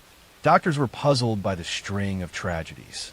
But no one suspected that Mary Beth herself was causing these deaths, ending the lives of her own children to gain attention and sympathy. This is the story of Mary Beth Tinning, who between 1972 and 1985 ended the lives of 9 of her own children through suffocation and other means. She would bring her babies to hospitals in crisis, appearing as a distraught mother seeking help, while she was actually the cause of their medical emergencies. Her conviction in 1987 exposed one of the most disturbing cases of Munchausen syndrome by proxy ever documented, and revealed how a mother's need for attention could override the most basic parental instincts. Mary Beth Rowe was born on September 11th, 1942, in Duanesburg, New York. Her childhood was marked by emotional neglect and a desperate hunger for attention. Her parents were cold and distant, showing little affection to their children. Her father was an alcoholic who spent little time with the family. Her mother was emotionally unavailable, providing basic physical care but no warmth or nurturing. Mary Beth grew up feeling invisible and worthless. She struggled in school, not due to lack of ability, but because she could not focus when her emotional needs were so unmet. She had few friends and spent most of her time alone, developing fantasies about being special or important in some way. She craved recognition and sympathy, but had no healthy way to obtain it. She married Joseph Tinning in 1965. Joseph was a stable, hardworking man who provided financial security. They settled in Schenectady, New York, and began having children. For Mary Beth, Motherhood seemed like an opportunity to finally matter, to be important to someone. But she quickly discovered that healthy children did not generate the attention she craved. In January 1972, Mary Beth's 8-day-old daughter, Jennifer, passed away from what doctors determined was meningitis and pulmonary edema. The death appeared natural and tragic. The community rallied around Mary Beth, offering sympathy and support. For perhaps the first time in her life, Mary Beth was the center of attention, receiving care and concern from everyone around her. The experience was intoxicating. Just 17 days after Jennifer's passing, Mary Beth's 2-year-old son, Joseph, died suddenly. Doctors attributed it to cardiac arrest related to a previous illness. 2 children gone within 3 weeks seemed impossibly tragic, but medical professionals accepted Mary Beth's explanations, and no one suspected foul play. Mary Beth received even more sympathy and attention as the unlucky mother who had lost 2 children. What no one realized was that Mary Beth had discovered a terrible way to get the attention she desperately needed. By harming her children, she could create medical crises that brought doctors, nurses, neighbors, and family members rushing to support her. She was no longer invisible. She mattered. Over the next 13 years, 7 more of Mary Beth's children would pass away under suspicious circumstances. Barbara passed away at age 4.5, officially from Reye's syndrome. Timothy passed at age 3 weeks from what was called sudden infant death syndrome. Nathan passed at 5 months, another SIDS diagnosis. Mary Frances passed at 3 months. Jonathan passed at 3 months. Michael passed at 2.5 weeks. Each time, doctors accepted that these were tragic but natural deaths. Mary Beth's method was suffocation. She would smother her babies with pillows or blankets, cutting off their air supply until they stopped breathing. Sometimes she would revive them and bring them to hospitals, creating medical emergencies that required intensive intervention. Other times, she would simply end their lives and present their bodies to authorities, claiming they had stopped breathing suddenly. She carefully selected which children to harm and when. She would wait until the sympathy from one passing had faded, then create a new crisis with another child. She was methodical in maintaining the attention flow she needed, spacing the tragedies to maximize impact without raising immediate suspicion. Some medical professionals did become concerned. After several passings, doctors made notes in records questioning the pattern. But in the early 1980s, awareness of Munchausen syndrome by proxy was limited. The idea that a mother would systematically harm her own children for attention seemed too monstrous to seriously consider, especially when Mary Beth appeared so devoted and distraught. The pattern finally became undeniable in December 1985 when 3-month-old Tammy Lynn was brought to the hospital unconscious. Medical staff managed to revive her initially, but she passed away the following day. This time, a physician's assistant named Linda Anderson refused to accept another unexplained infant passing in the Tinning family. She pushed for investigation, and authorities finally began examining the impossible pattern. When confronted by police, Mary Beth's facade crumbled. She confessed to smothering Tammy Lynn, claiming the baby had been crying and she just wanted her to stop. She denied harming her other children, but investigators did not believe her given the overwhelming pattern. Mary Beth was arrested and charged. Her trial in 1987 focused on Tammy Lynn's passing, as it was the only case with a confession and fresh evidence. Prosecutors argued she had ended all 9 children's lives, but they could only prove the most recent case beyond reasonable doubt. Expert witnesses testified about Munchausen syndrome by proxy, explaining how caregivers harm those in their care to gain attention and sympathy. They described Mary Beth's desperate need for recognition and how harming her children fulfilled that need. The statistical impossibility of 9 children in one family passing from various causes was presented as evidence of systematic harm. The defense argued Mary Beth was a loving mother who had suffered terrible misfortune and had snapped only once under extreme stress. But the jury saw through this argument and recognized the pattern of harm that had continued for over a decade.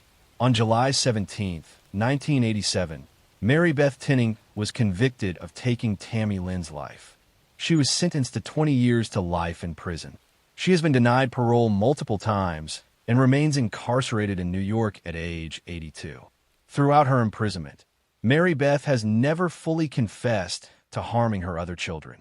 She maintains that only Tammy Lynn's passing was intentional. This denial continues to haunt the community and the few surviving family members who tried to support her through what they believed was unimaginable tragedy. Her husband, Joseph, divorced her and has lived quietly, never speaking publicly about the horror he lived through. He had trusted his wife completely, never suspecting that the woman he loved was systematically ending their children's lives. I'm going to tell you a story about ambition without conscience, about a woman who saw human life as currency, and about how greed can transform caregiving into something monstrous. In the boarding houses of turn-of-the-century Chicago, where immigrants and workers sought affordable lodging, a Hungarian woman was running what appeared to be a respectable establishment. She welcomed guests warmly, offered reasonable rates, and seemed like a motherly figure to those far from home. But her guests had a disturbing habit of disappearing, and those who left for care were never heard from again. This is the story of Tilly Klimek, one of Chicago's most prolific killers during the early 1900s.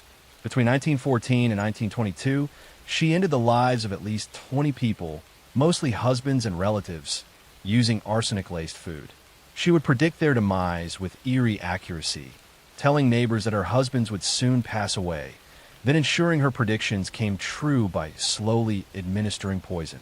She collected life insurance policies on her victims, accumulating wealth while presenting herself as an unlucky woman cursed with tragedy. Tilly Klimek was born in 1876 in Poland, then part of the Austro-Hungarian Empire. She immigrated to Chicago as a young woman, joining the flood of Eastern Europeans seeking opportunities in America's rapidly industrializing cities. She settled in a Polish neighborhood on Chicago's South Side, where she would spend her entire life. Tilly married young to a man named John Mickiewicz. The marriage seemed ordinary at first, but Tilly quickly grew dissatisfied.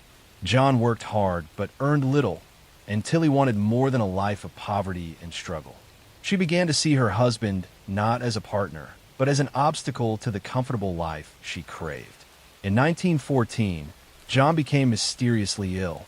He suffered from stomach pains, weakness, and progressive deterioration that doctors could not explain. After several months of suffering, he passed away. Tilly collected on his life insurance policy and immediately began looking for a new husband, showing no grief over her loss. She married Joseph Guskowski within months of John's passing. Joseph was a hard-working man with some savings, exactly what Tilly was looking for. But like her first husband, Joseph soon became mysteriously ill with the same symptoms. He lingered for weeks before passing, and again Tilly collected insurance money. Tilly's neighbors began noticing a disturbing pattern. Before each husband became ill, Tilly would tell them that she had dreamed of his funeral, that she knew he would soon pass away. Her predictions were uncannily accurate, and some neighbors whispered about curses and dark powers. But Tilly was not psychic. She was simply planning ahead. She married a third time to Frank Kupczyk, a prosperous man with significant savings. Frank was healthy and robust when they married, but Tilly had already taken out a large life insurance policy on him. Within weeks, Frank began experiencing the familiar symptoms. But this time, Frank's relatives became suspicious and insisted doctors investigate more thoroughly. In 1922, doctors finally tested Frank's blood and found high levels of arsenic. Police were notified and began investigating Tilly's history. They exhumed the bodies of her previous husbands and found lethal amounts of arsenic in their remains. Further investigation revealed that Tilly had also ended the lives of several relatives and neighbors, always after taking out insurance policies on them. Tilly's method was simple but effective. She would slowly add arsenic to food and drinks, causing gradual illness that mimicked natural disease. Arsenic was readily available at the time, sold in stores as rat poison and insecticide. Doctors in the early 1900s rarely tested for poisoning unless there was specific reason to suspect it, so Tilly's victims were usually diagnosed with stomach ailments or heart problems. Her trial in 1923 shocked Chicago. Prosecutors presented evidence that Tilly had systematically ended lives for insurance money over nearly a decade. Neighbors testified about her eerie predictions and her lack of grief when people around her passed away. Insurance investigators documented the suspicious pattern of policies taken out shortly before beneficiaries became ill. Tilly showed no remorse during the trial, maintaining she was innocent and that the deaths were natural. She claimed to be a victim of persecution, an unlucky woman who had lost multiple husbands to illness through no fault of her own. But the evidence was overwhelming. On October 26, 1923, Tilly Klimek was convicted of taking the life of Frank Hupsik. She was sentenced to life imprisonment at the Women's Reformatory in Joliet, Illinois. She was never charged with the other suspected cases because prosecutors felt one life sentence was sufficient. Tilly spent the rest of her life in prison, maintaining her innocence to the end. She passed away in prison in 1936 at age 60, having served 13 years of her sentence. She never confessed to any wrongdoing or showed remorse for the lives she had taken. Her case was part of a larger pattern in early 20th century Chicago, where several women were discovered to have been ending lives of husbands and relatives for insurance money. The practice became so common that it earned a nickname in the press, though the details were often sensationalized. Tilly Klimek's story revealed how easily someone could exploit the trust of those closest to them, how greed could motivate systematic harm, and how the lack of sophisticated forensic testing allowed certain types of wrongdoing to continue undetected for years. Her victims trusted her completely, never suspecting that the woman preparing their meals was also preparing their demise. The case led to reforms in how life insurance policies were issued and investigated, and contributed to better medical testing for suspicious illnesses. But these changes came too late for the men and women who had trusted Tilly Klimek and paid with their lives for her greed and ambition.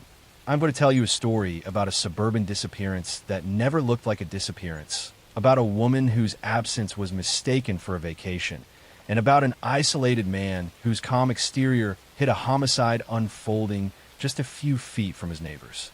This case unfolded in Salem, Oregon, in a development of ranch-style houses built in the early 1990s. It was the kind of neighborhood built for stability. Driveways were wide, garages were clean, and every house had a nearly identical roofline. Residents liked the sameness. It made life predictable, and predictable felt safe. Among the residents was a man named Aaron Darby, 46 years old, an accountant who worked remotely for a Portland firm. His life had a mechanical rhythm.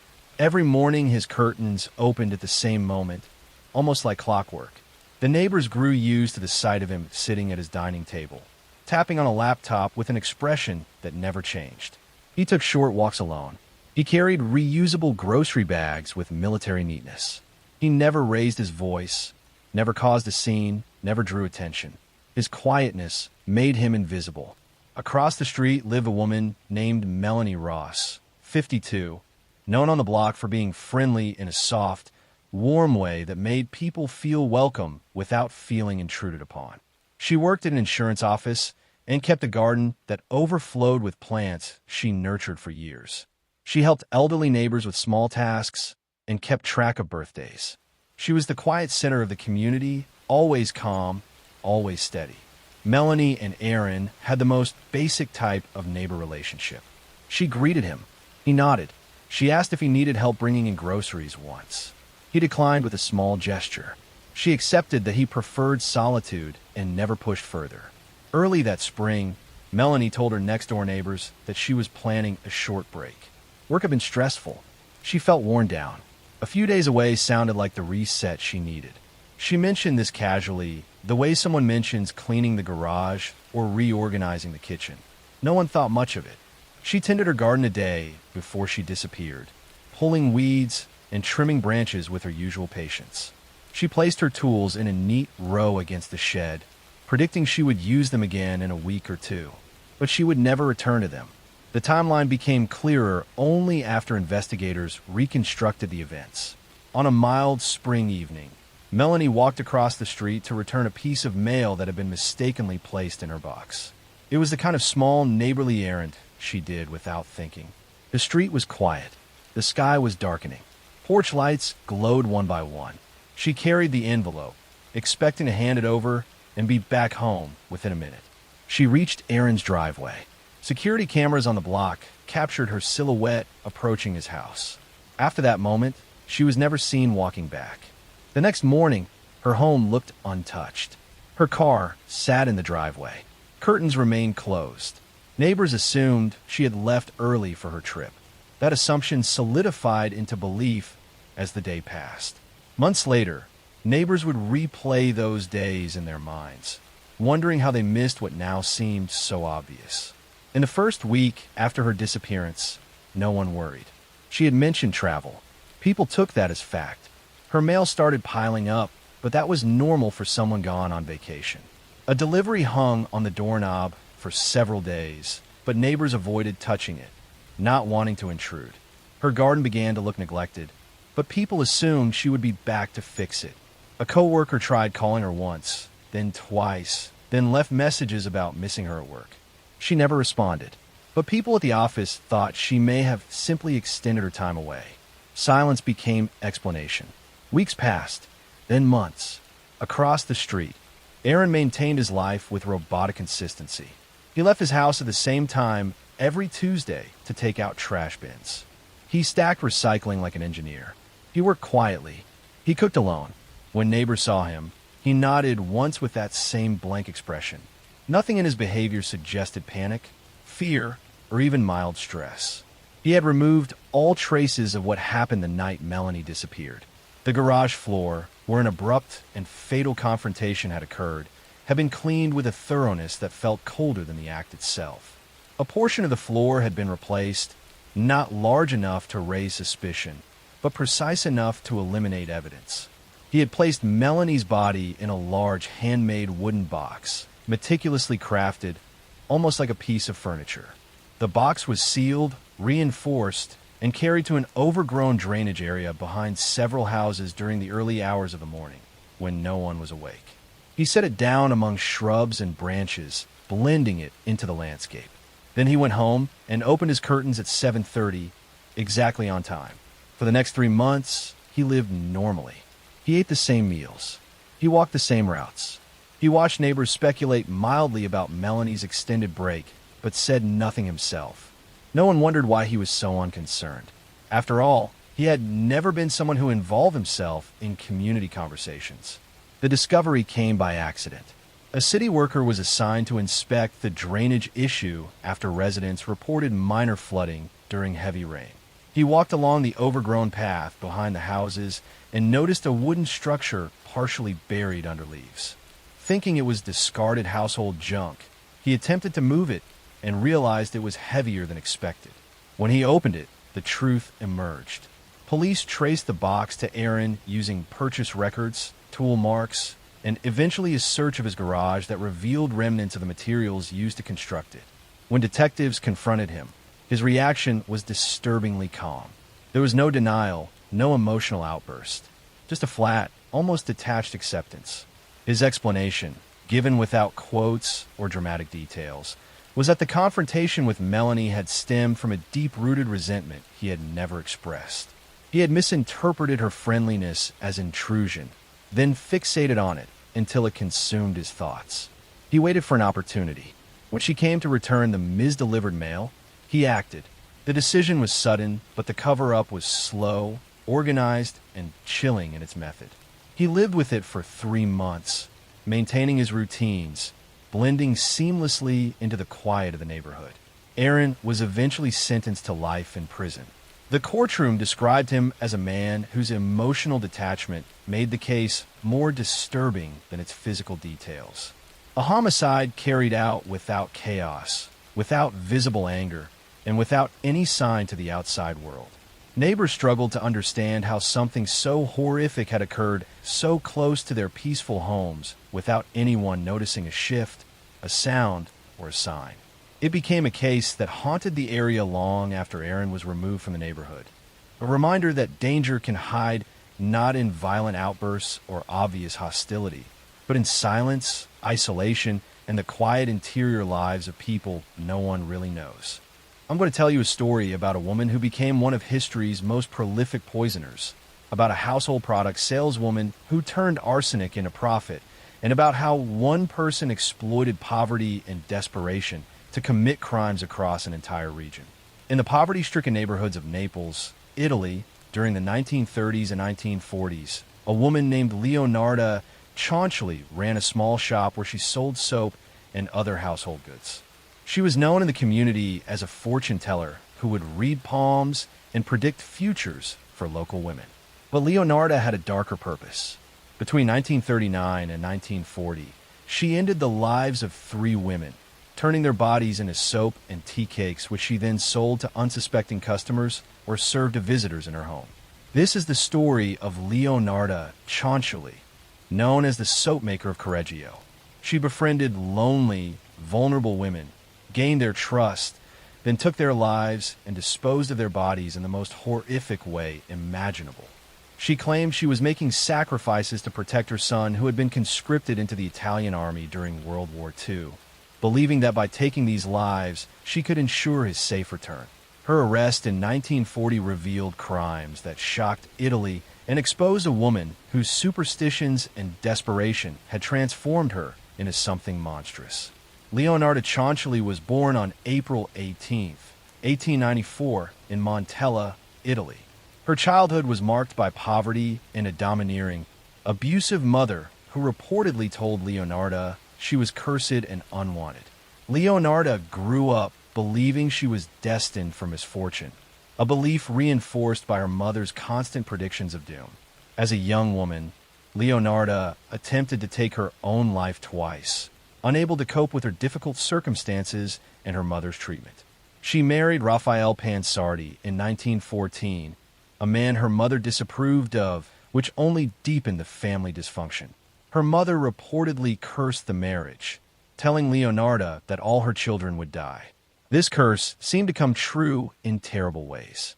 Leonarda became pregnant 17 times, but suffered 3 miscarriages and lost 10 children in their youth to various causes. Only 4 of her children survived to adulthood. These losses devastated Leonarda and reinforced her belief in curses and supernatural forces. She became obsessed with protecting her surviving children, particularly her eldest son Giuseppe. Leonarda became deeply involved in fortune-telling, palm reading, and superstitious practices. She believed she could see the future and that sacrifices were necessary to change fate.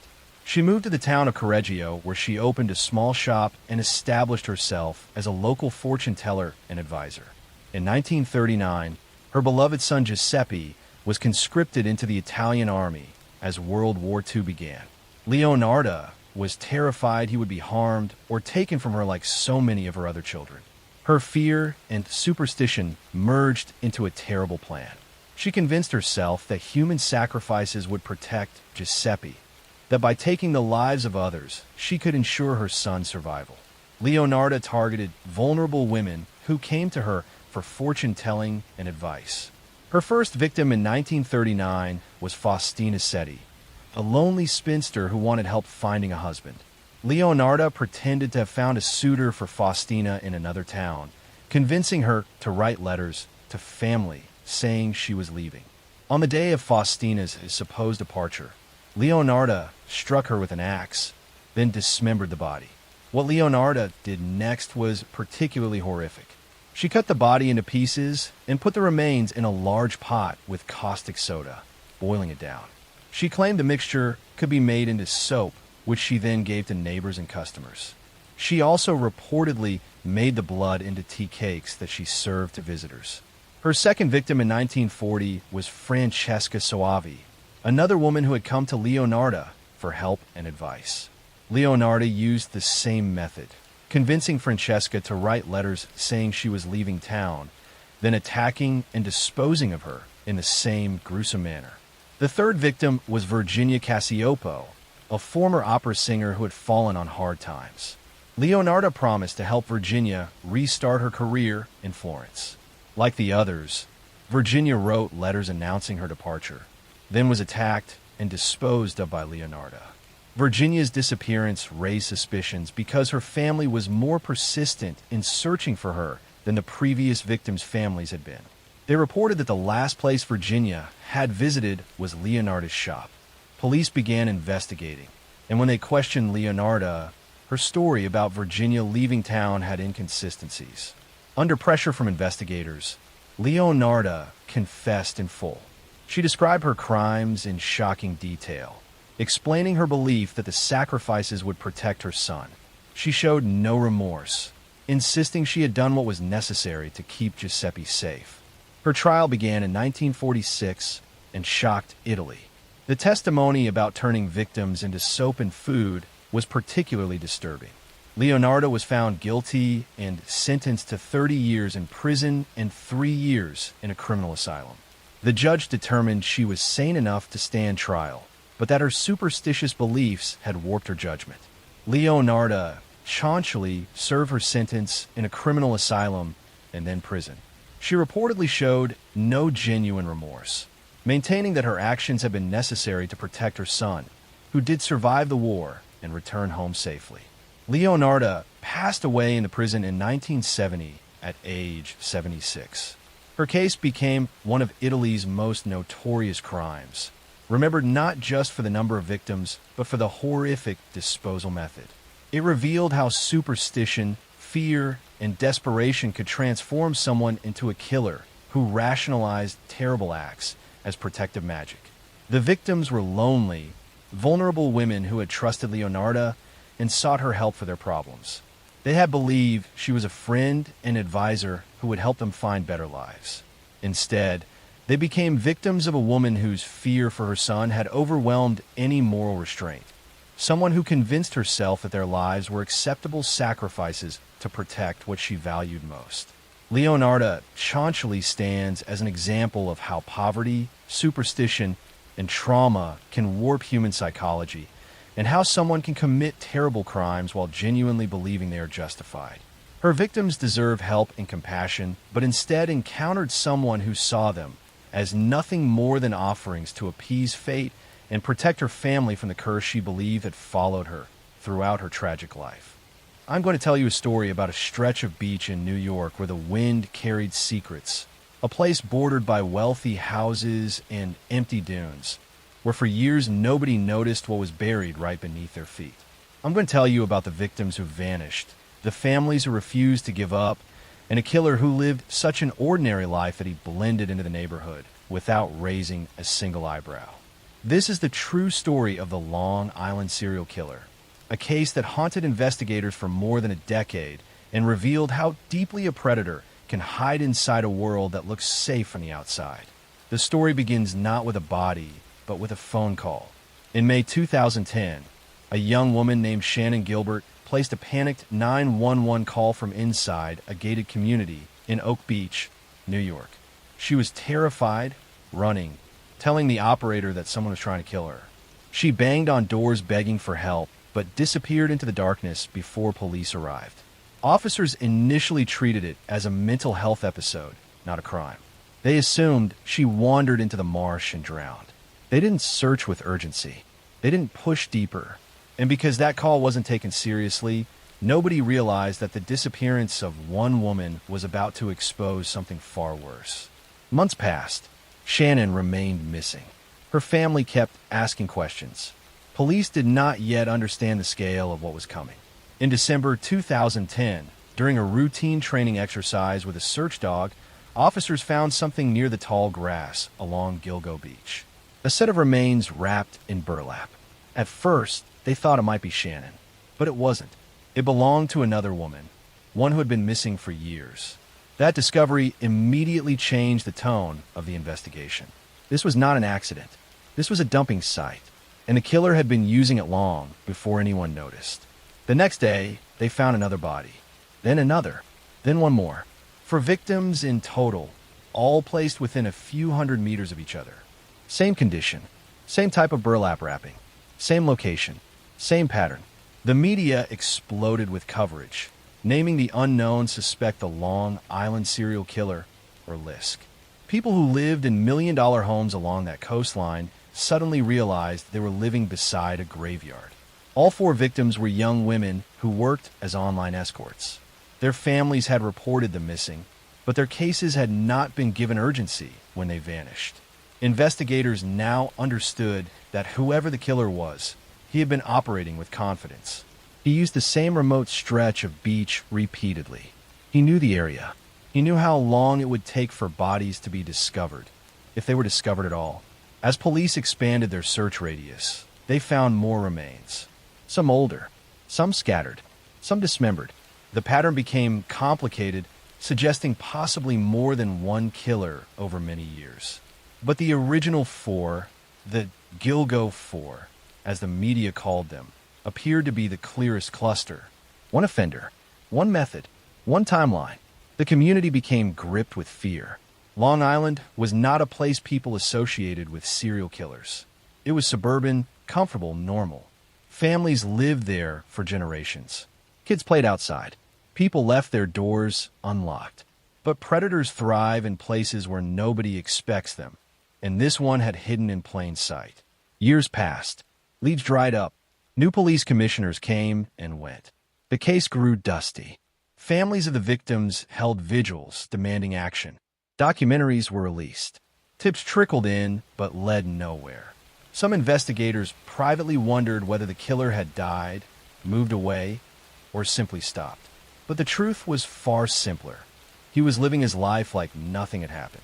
What broke the case open wasn't a confession or a witness. It was phone records. The killer had used burner phones to contact the victims before meeting them. He had also used those same burners to taunt the family of one victim, calling her sister repeatedly, describing what he had done, feeding on their fear. Detectives managed to trace the location of those calls to a small cluster of cell towers near a quiet neighborhood in Massapequa Park, Long Island. The pattern was strange. The phone pings appeared only at certain times of day, only near particular routes, and never far from one man's house and workplace. That man was Rex Hoyerman, a married architect with a respected job in Midtown Manhattan. He looked like someone you might pass on a busy street without noticing. Average, quiet, slightly awkward, a man who lived a routine life. But behind that ordinary surface was a carefully hidden darkness. Investigators began watching him quietly. They analyzed his car movements, his commutes, his habits. They dug into his internet history and found searches related to the victims, the investigation, disturbing content, and movements of sex workers in New York. Hoyerman had been living a double life for years. In Manhattan, he worked in a sleek office building.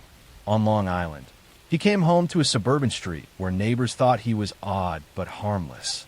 All the while, he was stalking vulnerable women. What finally solidified the case was DNA. At the dumping sites, microscopic hairs had been collected years earlier, too degraded to test at the time. But technology evolved. New techniques allowed those hairs to be traced back not to Hoyerman himself, but to someone in his household. When detectives compared them with samples from his family, the match was unmistakable. The hair was his wife's, transferred from him to the victims, likely through shared objects or clothing. It placed him directly in the chain. Police moved quickly. They gathered trash from outside his home. They seized his electronic devices. They monitored his movements. And when they had enough evidence to ensure he could never escape justice, they arrested him in a dramatic takedown in Manhattan. The news spread instantly across the world. After more than a decade of fear and unanswered questions, the Long Island serial killer had a name and a face. People were shocked that such a normal-looking man had been responsible. His neighbors described him as odd, solitary, but beyond that, unremarkable. That was what made him so effective. He never looked like a threat. As investigators searched his home, they found a hidden soundproof room, disturbing internet searches, multiple burner phones, and a collection of firearms. Everything pointed toward a man who planned carefully, blended in, and treated human lives as disposable. Even after the arrest, the full story of his crimes is still unfolding. New remains found across Long Island may be connected. Cold cases from earlier years have been reopened. Families who waited more than a decade for answers finally saw movement, finally felt that someone was listening. The story of the Long Island serial killer is not just about a man who hid bodies in the sand. It is about a system that failed vulnerable women. It is about families who kept pushing when nobody else paid attention. It is about a community that thought it was safe until the truth forced them to see what was hiding underneath the surface. And it is a reminder that monsters do not always appear with warning signs or dramatic behavior. Sometimes they live in the quiet house down the street, go to work, attend PTA meetings, mow their lawns, and wave at neighbors. I'm going to tell you a story about 3 young boys who vanished after going out to play, about a community that searched desperately for answers, and about how a shocking confession decades later revealed that the killer had been hiding in plain sight the entire time. In May 1986, 3 young boys from Baltimore, Maryland, went missing after heading out to play on a Sunday afternoon. 10-year-old Brian Kramer, 11-year-old Mark Digman, and 11-year-old David Fries were best friends who lived in the same neighborhood. They told their parents they were going to go play and would be home for dinner. They never came home. When the boys didn't return that evening, their families became worried and started searching the neighborhood. They called friends and checked all the usual places the boys liked to hang out. By nightfall, when there was still no sign of the 3 children, police were called and a massive search began. The community of Baltimore rallied together to look for the missing boys. Hundreds of volunteers combed through parks, wooded areas, and abandoned buildings. Police conducted house-to-house searches and interviewed everyone who might have seen the boys that day. Flyers with the boys' photos were posted throughout the city. The case received extensive media coverage as families desperately hoped for their safe return. As days passed with no sign of the children, hope began to fade. The families held press conferences pleading for information. Police followed up on every tip and lead, but none brought them closer to finding the boys. The investigation eventually went cold, and the case became one of Baltimore's most haunting mysteries. For decades, the families of Brian, Mark, and David lived with the agony of not knowing what had happened to their sons. Were they still alive somewhere? Had they run away? Had someone taken them? The questions haunted them every single day. They held memorials, kept the boys' rooms unchanged, and never stopped hoping for answers. Then in 2015, nearly 30 years after the boys disappeared, police received information that would finally break the case open. A woman contacted authorities saying her deceased father had confessed to her years earlier that he had been involved in the deaths of 3 boys in the 1980s. The woman had been troubled by this confession for years, but had been afraid to come forward while her father was still alive. The man the woman identified was someone who had lived in the same Baltimore neighborhood where the boys had disappeared. His name was Joseph Smith, and he had died in 2010. Smith had been questioned during the original investigation in 1986, but had been cleared at the time. Investigators had no evidence linking him to the disappearance, and he had seemed cooperative and concerned about the missing children. Based on the daughter's information, police reopened the case and began investigating Smith's background more thoroughly. They discovered that he had been convicted of molesting children on multiple occasions, both before and after 1986. Despite this history, he had been allowed to live freely in the community near where children played. This raised serious questions about how the original investigation had cleared him so easily. Detectives worked to corroborate the daughter's account and build a case even though the suspect was already deceased. They re-interviewed witnesses from 1986, many of whom had new information or remembered details they hadn't shared at the time. Some neighbors recalled seeing Smith talking to young boys in the neighborhood around the time of the disappearance. Investigators also learned that Smith had access to a property where he could have taken the boys without being observed. Witnesses remembered that Smith had been unusually interested in the investigation in 1986, frequently asking police about their progress and offering unsolicited theories about what might have happened. This kind of behavior is common among perpetrators who insert themselves into investigations. In 2016, police announced they had solved the case. Based on the daughter's testimony, witness statements, and circumstantial evidence, they concluded that Joseph Smith had been responsible for the deaths of Brian, Mark, and David. While Smith couldn't be prosecuted because he was deceased, police wanted to give the families closure and let the community know the case was solved. According to the investigation, Smith had lured the three boys to a location where he had harmed them. The exact details of what happened were never fully revealed out of respect for the families. But police stated they believed the boys had been taken to an isolated area and had not survived. Despite extensive searches of properties associated with Smith, the boys' remains were never recovered. The news brought mixed emotions for the families. After 3 decades of uncertainty, they finally had answers about what had happened to their sons. But the knowledge that the person responsible had lived freely for years after committing such horrific crimes was painful. They also struggled with the fact that they would never be able to recover their sons' bodies and give them proper burials. The families expressed anger that Smith had been questioned and cleared in 1986 despite his history of offenses against children. They felt that if investigators had looked more carefully at his background and taken his history seriously, he might have been caught at the time. The case highlighted failures in how law enforcement tracked repeat offenders and shared information about dangerous individuals. The case also raised questions about why Smith's daughter had waited so long to come forward with the information. She explained that she had been afraid of her father while he was alive and feared what he might do if she reported him. She also struggled with the loyalty she felt toward her father despite knowing what he had done. Only after his death did she feel safe enough to tell authorities what he had confessed to her. For the Baltimore community, the resolution of the case brought some sense of closure to a tragedy that had haunted them for decades. Parents who had warned their own children about stranger danger, using the story of the 3 missing boys, could now tell them the case had been solved. But the loss of Brian, Mark, and David remained a painful reminder of the dangers that can exist in seemingly safe neighborhoods. The 3 boys had simply wanted to go out and play on a spring afternoon. They should have come home for dinner, grown up, and lived full lives.